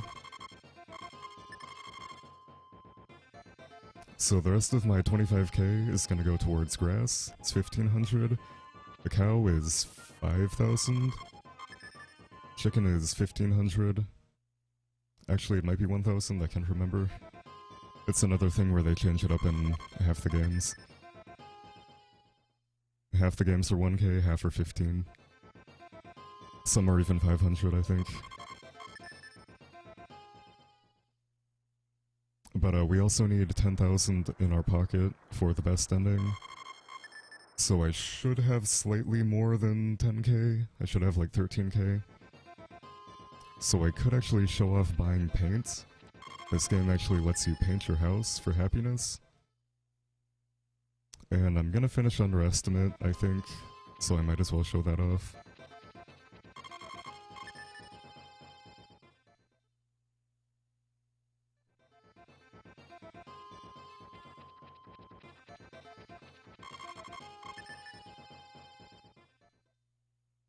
So I guess speaking of estimates and the timing of this run, I believe the current record is a 158 on Japanese or 156. I'm playing on English because I prefer the English version, and we do plan on splitting the leaderboards at some point. We've already done it for half the series.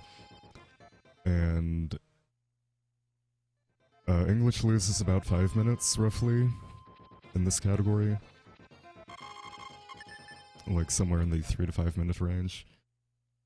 I'm also not using the LR select code at the end, so that's another 2.5 to 3 minutes. So a good run with this route, or this route is also a bit safer, so a good run would be in the 205 to 210 range, and this is looking like a 215 to 220. Yeah, they do some nice construction.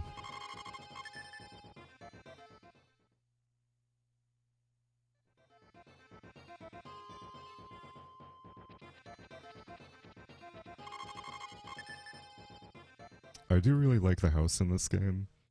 This fully upgraded house is probably my favorite house in the Harvest Moon series. Which is kind of nostalgia. This was my first Harvest Moon game. But it is really comfy.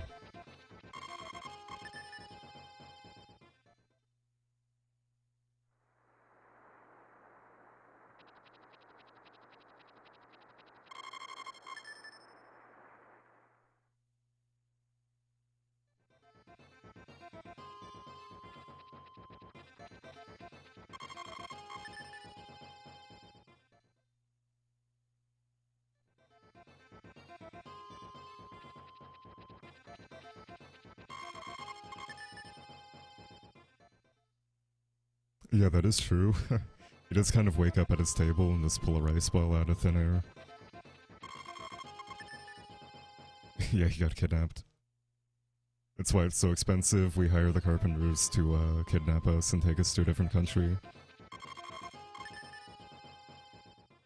This guy hasn't been paying his taxes.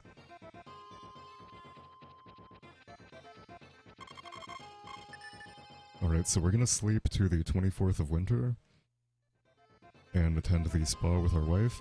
We actually don't have to go to the spa with our wife. We could go to the other place, or one of the other 4 locations, and I believe she actually gets mad at you if you don't spend time with her, if you go around and hang out with other women. I could be wrong about that. I could be thinking of A Wonderful Life, which actually does have like a pseudo-cheating element to it. It's kind of a weird game.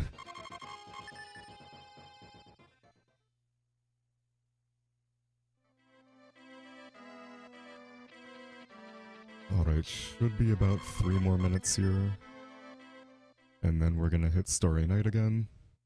Then I really have to remember on the 30th to talk to the mayor 100 times. He has a dialogue box that's like, oh hey, the year's getting to a close. And every time we see that, we get 5 happiness. We have about 550 from the rest of the stuff we've been doing. Having a kid, which we're gonna have here soon, is 100. Buying the house upgrades is also quite a bit. Eating power berries is plus 10, I believe. Some cutscenes also gives us some additional happiness. And I'm gonna do 100 talks, which is gonna max me out at 999. Luckily, the only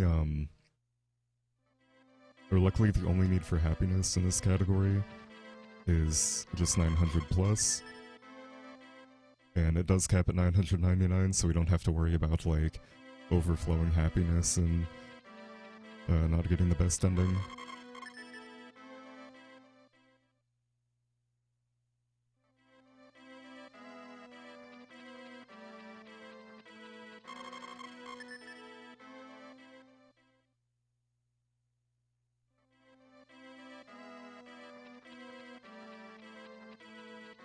Alright, so we should be hitting the end of winter at about 156 or 157. Then we've got about 10 to 15 minutes left after that, I think. So this will be in the 212 to 215 range.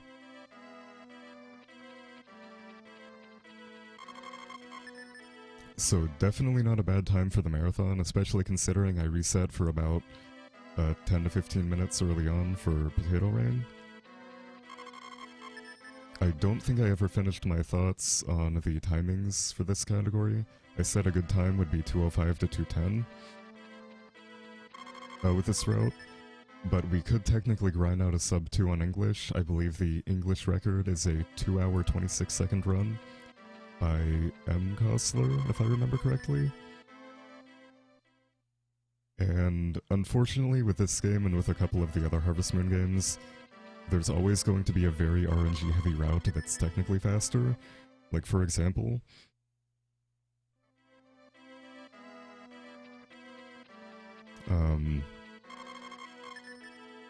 I planted 7 potatoes to get started on money, and then I did corn manually.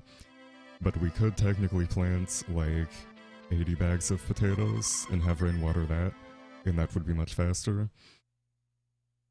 But it is a ton of RNG.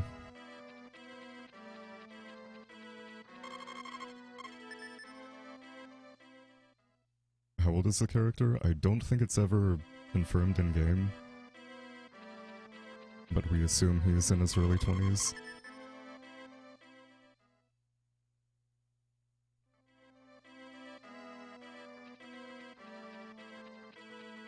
But he does look pretty young in some of these games. It did become a Story of Seasons, so in 2014, Harvest Moon, or the publishers of Harvest Moon, kind of branched off and took the name and started making some pretty lackluster games under the Harvest Moon name. But the original developers started making, or they continued making games under the name Story of Seasons. So just be careful about that. Anything after 2014 is going to be Story of Seasons, so those are the real Harvest Moon games. So Harvest Moon, Light of Hope, Skytree Village, Lost Valley, and One World are all kind of like fake Harvest Moon games. They're not made by the original devs. They're made by the people that translated the games.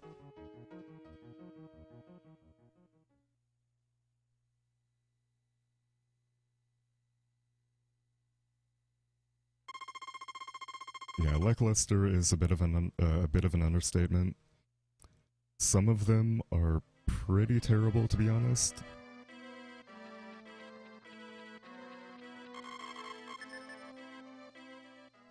Although, funnily enough, they do have good speedruns, so they're pretty bad casually.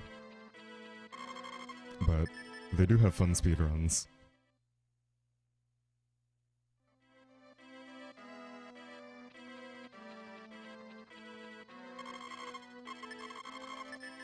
Kind of lost count here, I don't want to sleep through it. I do really like Mineral Town. The other games after that do get kind of slow.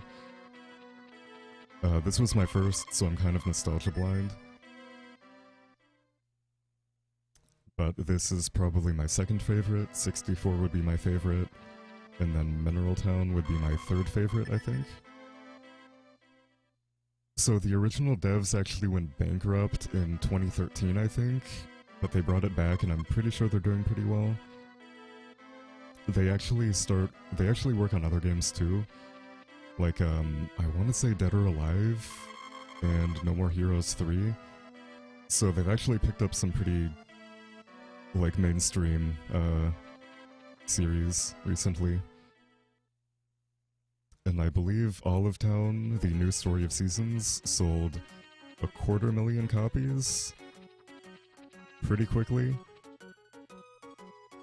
So it's $60 a game, that's pretty good. 2, 3, I'm not gonna count. 10.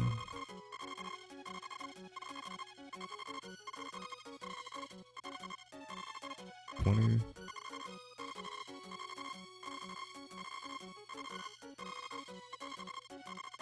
30.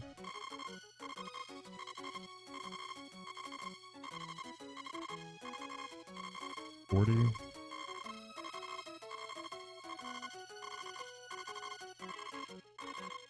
50.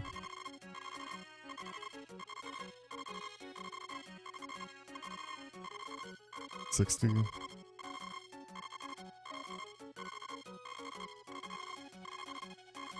70.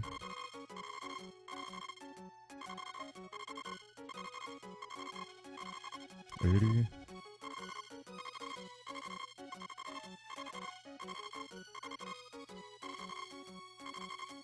90.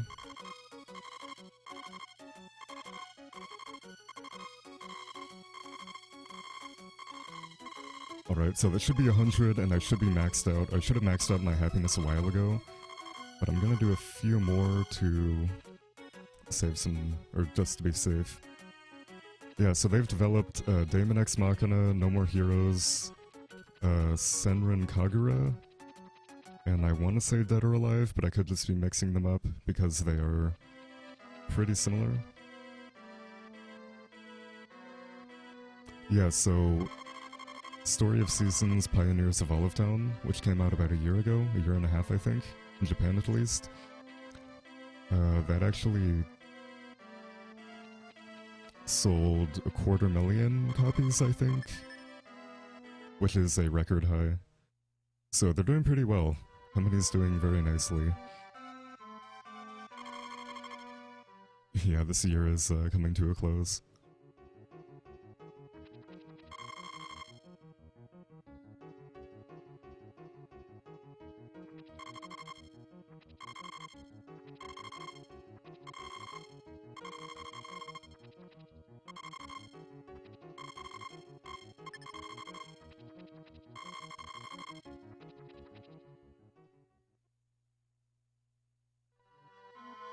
Yeah, I guess I haven't really heard anything about that series recently.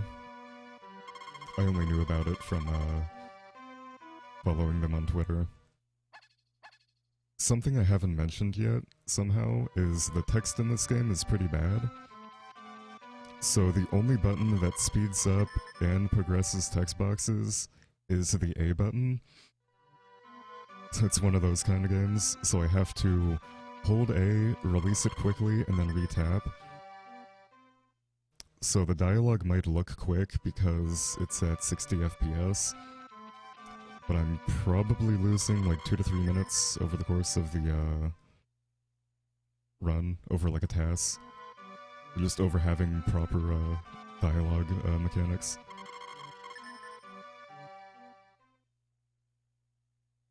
Yes, this moon is very harvest. Alright, so I'm gonna sleep to summer 11. Actually, I'm ahead of schedule. I could use the LR select code to skip about 15 days here, which I don't like doing. Even though it's allowed on the leaderboards, it feels kind of weird to skip days. But I've got enough time to play it out normally. It only saves like 2.5 to 3 minutes. I guess any day now, our wife is gonna give birth.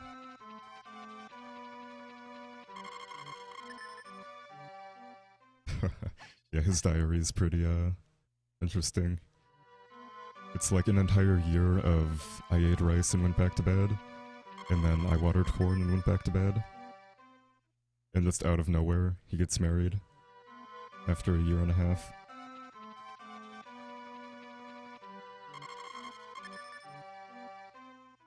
It is that easy, by the way, in real life. Just have to talk to a woman for like 20 minutes. Then ignore her for an entire season, and then get married. Raining on the childbirth. It's interesting. I don't think that affects the music afterwards. I think this is the only time where music doesn't get cut out during the rain, if I'm not mistaken. Okay, nice. So 50-50 chance we have a boy or a girl. It's a boy here. This dialogue always says to name him though, so even if it does say, or even if we do have a girl, it'll still have the same dialogue afterwards.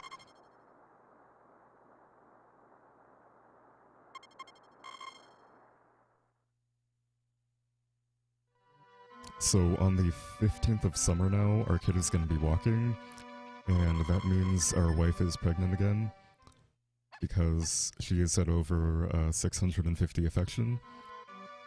I only got her to about 550, I believe, but every day we sleep, we get a free 2 affection.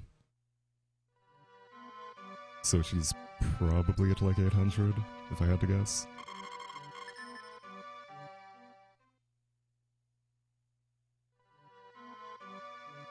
Yeah, is it a boy or a girl? Yes. That's basically it.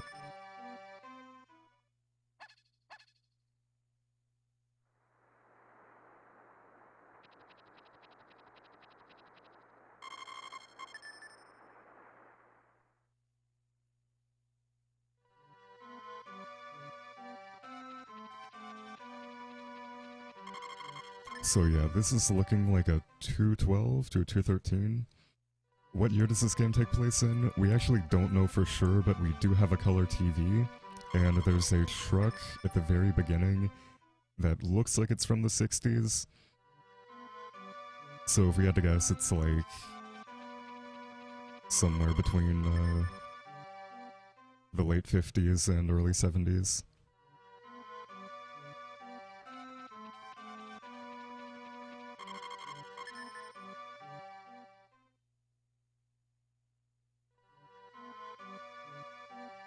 So I guess it does kind of make sense that barely talking to a woman and then getting married like a month later would be a thing.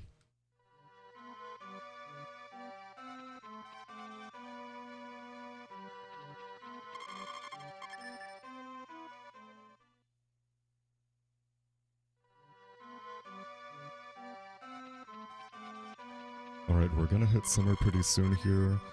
So another fun thing about typhoons is they can actually permanently destroy grass in this game, which is not a thing in any other Harvest Moon game. In 64, it can break grass, but it'll regrow, but in this game it'll completely, like, uproot it. Like you never even planted it.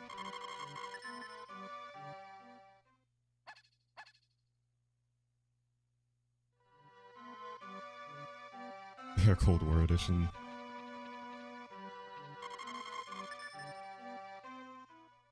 Yeah, somewhere in the mid-60s to mid-70s is a pretty good range.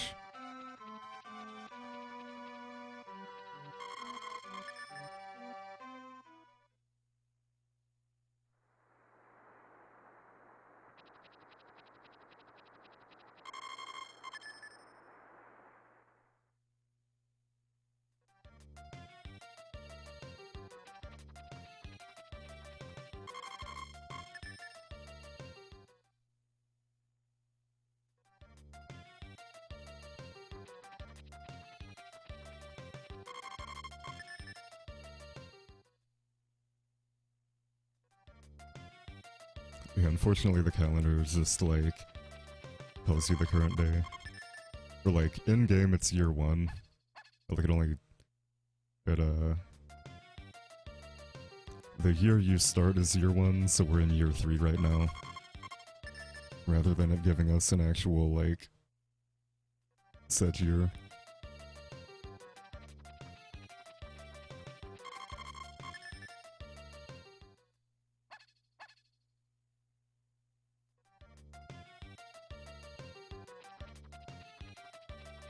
I think they realized like how bad typhoons were in this, and they made them a lot better in later games. Yeah, if we could sleep like multiple days at a time, this would be a lot faster. It does feel really slow when we're doing nothing but sleeping, but even with the big house here, like running all the way over here, it's about 5 minutes per season. So we should have about 6 minutes left because I have to go buy some grass and buy a cow and a chicken. We actually start with 1 grass seed in this game, so we only need to buy 3. I think I also said I would buy paint and show that off.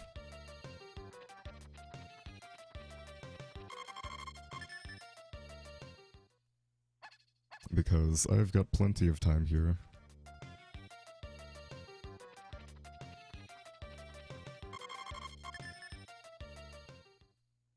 Yeah, we're literally doing nothing but, sleeping and eating. Okay, kid is crawling. I think that means it's the 15th, and my wife should be pregnant. This really is the dream. This would be a nice life.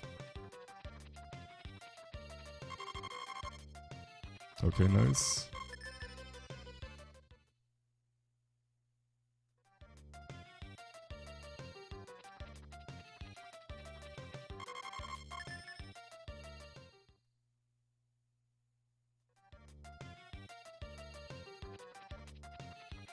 Yeah, we built up our corn empire. Now we're set. We don't have to do anything.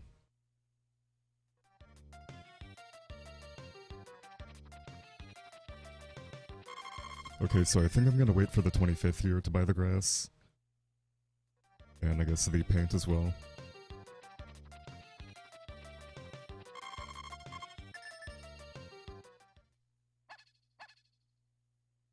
Here, like, come on, we can't only have one kid by the time our father comes to evaluate us. We have to show him we're successful.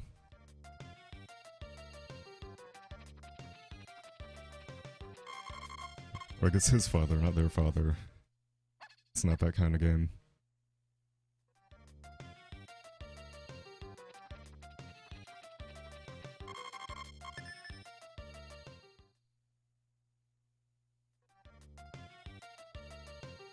So if we had gotten married soon enough, I'm pretty sure it has to be by like summer of year 1 though. We could actually see our kid there grow up. We could have our second kid crawling and our first kid walking. He has a little like elephant suit, I think. Which we do see a bit during the credits. We have a couple ending cutscenes to get through before the credits. Nice Typhoon, glad I waited on that grass.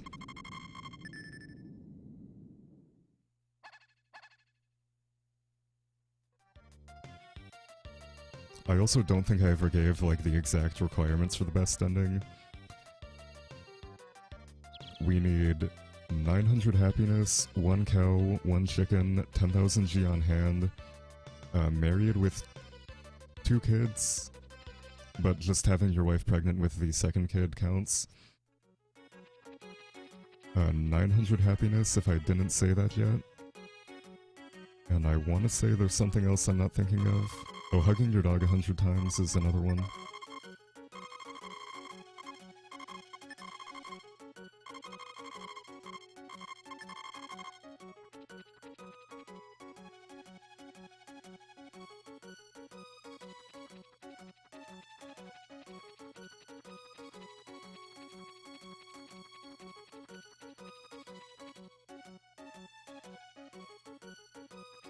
Alright, so I'm gonna buy paint. I don't have to do this, but I have extra money. I've actually got plenty of extra money.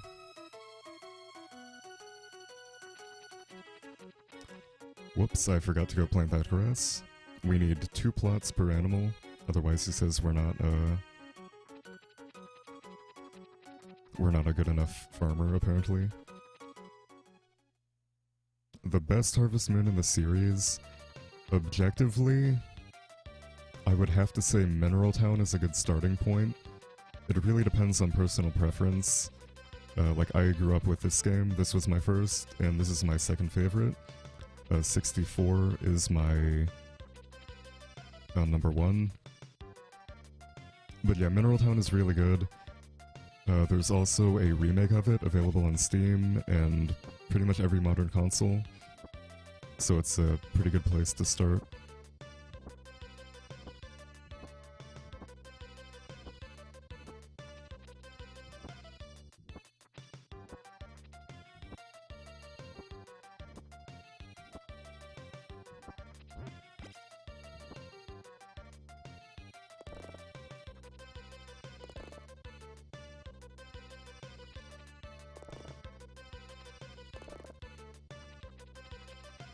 And I do want to run back and grab this paint. So your wife and kid will actually walk around a bit.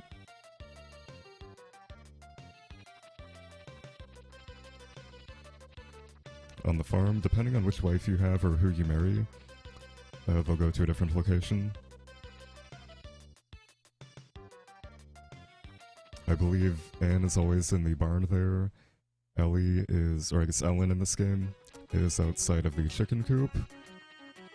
I want to say Maria's inside the chicken coop, and I don't know about Eve. They also have 2 different locations for each of them, I think.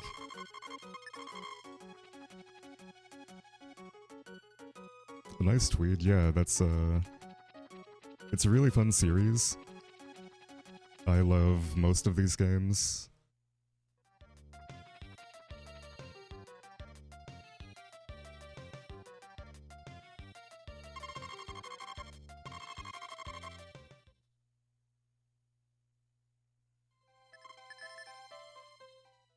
Yes, Story of Seasons, Friends of Mineral Town. What's the win condition? So the win condition is, if I remember correctly, 900 happiness, married with 2 kids, or at least your wife is pregnant with your second child, 10,000 G, 1 cow, 1 chicken, and hugging your dog 100 times.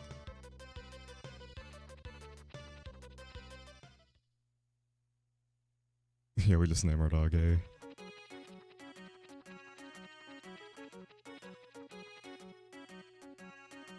Capital A is a pretty common name in the Harvest Moon series.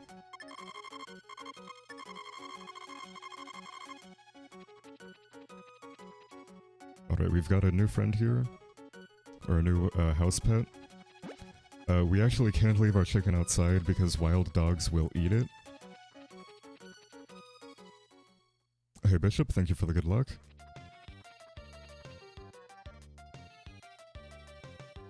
But yeah, it's kind of morbid in this game. If you leave your chicken outside, wild dogs can eat it, and it'll be like a pile of feathers for a week. It's pretty, like wild that they actually put that in the game. In the other games, wild dogs can make them mad, but they don't actually, like, kill them.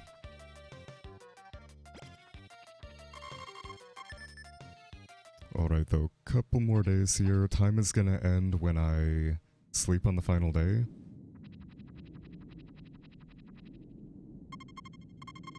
But we actually have to sit through a couple cutscenes to verify we have the best ending. Which is going to look like... I guess I'll wait to see it. So yeah, parents coming tomorrow to evaluate us.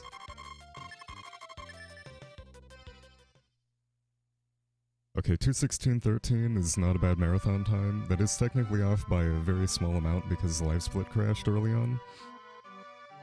But still underestimate despite having pretty bad luck. So I will definitely take that. This is the ending for having 1 cow, or 1 or more cows. Nice OST, by the way. Most of the songs in this game are pretty good. But I really like the ending themes here. I believe next we have the ending for having a chicken. There's a total of 20 of these. We can only get 17 with glitches because 3 of them require us to not be married. Those being the bad ending, the content bachelor, and the ladies man endings. But using glitches, we can get married to all 5 bachelorettes in one file, and get 17 endings. Yeah, our dad is not happy with us. He was waggling that finger. This is the ending for shipping over 200 corn. There's an ending for shipping 200 of each crops. Those being turnips, potatoes, and tomatoes. We only saw potatoes and corn in this run because tomatoes and tomatoes and turnips, not pineapples, are not really worth it unless you're going for a higher Wrenchmaster rating.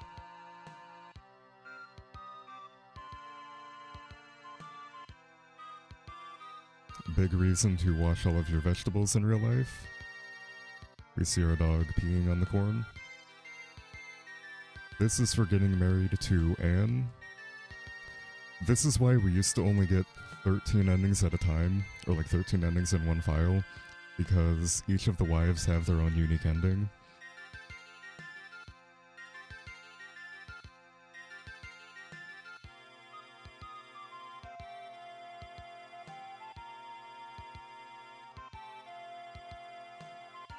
And I believe after this we have the ending for having one kid, and then after that should be the best ending, if I met all the requirements for it.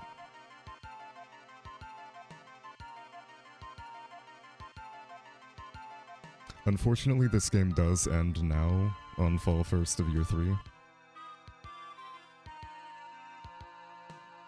That's easily my biggest complaint with the game, is not being able to continue. Like, when I played as a kid, I had a file on, like, summer 20th, and then I just stopped saving, so I would play, like, the last 10 days over and over again. So I didn't have to, like, lose my wife and kid. I found that out the hard way. I also found out the, saddlebags and the horse only work if you actually see the saddlebags expand, so I thought I was being, sneaky, and shipping, like, 5 corn in one animation, and then I woke up the next day with, like, 1000 G. I was very upset. So I believe the last cutscene was for one kid, that is for 2 kids, and this is the best ending.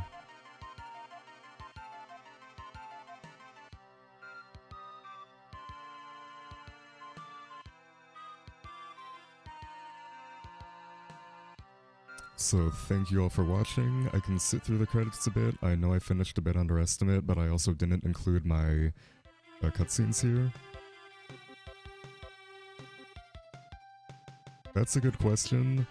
The hack might have changed it. I'm not entirely sure. But yeah, thank you all for watching. I don't know how much advertising they want me to do. But Harvest Moon games are cool, play them. If you like Harvest Moon speedruns, there's a pretty cool community.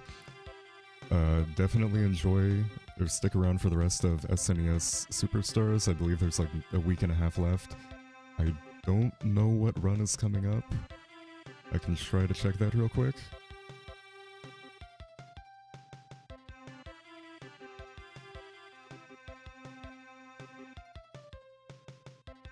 Alright. Again, thank you all for watching. Have a good day, everybody.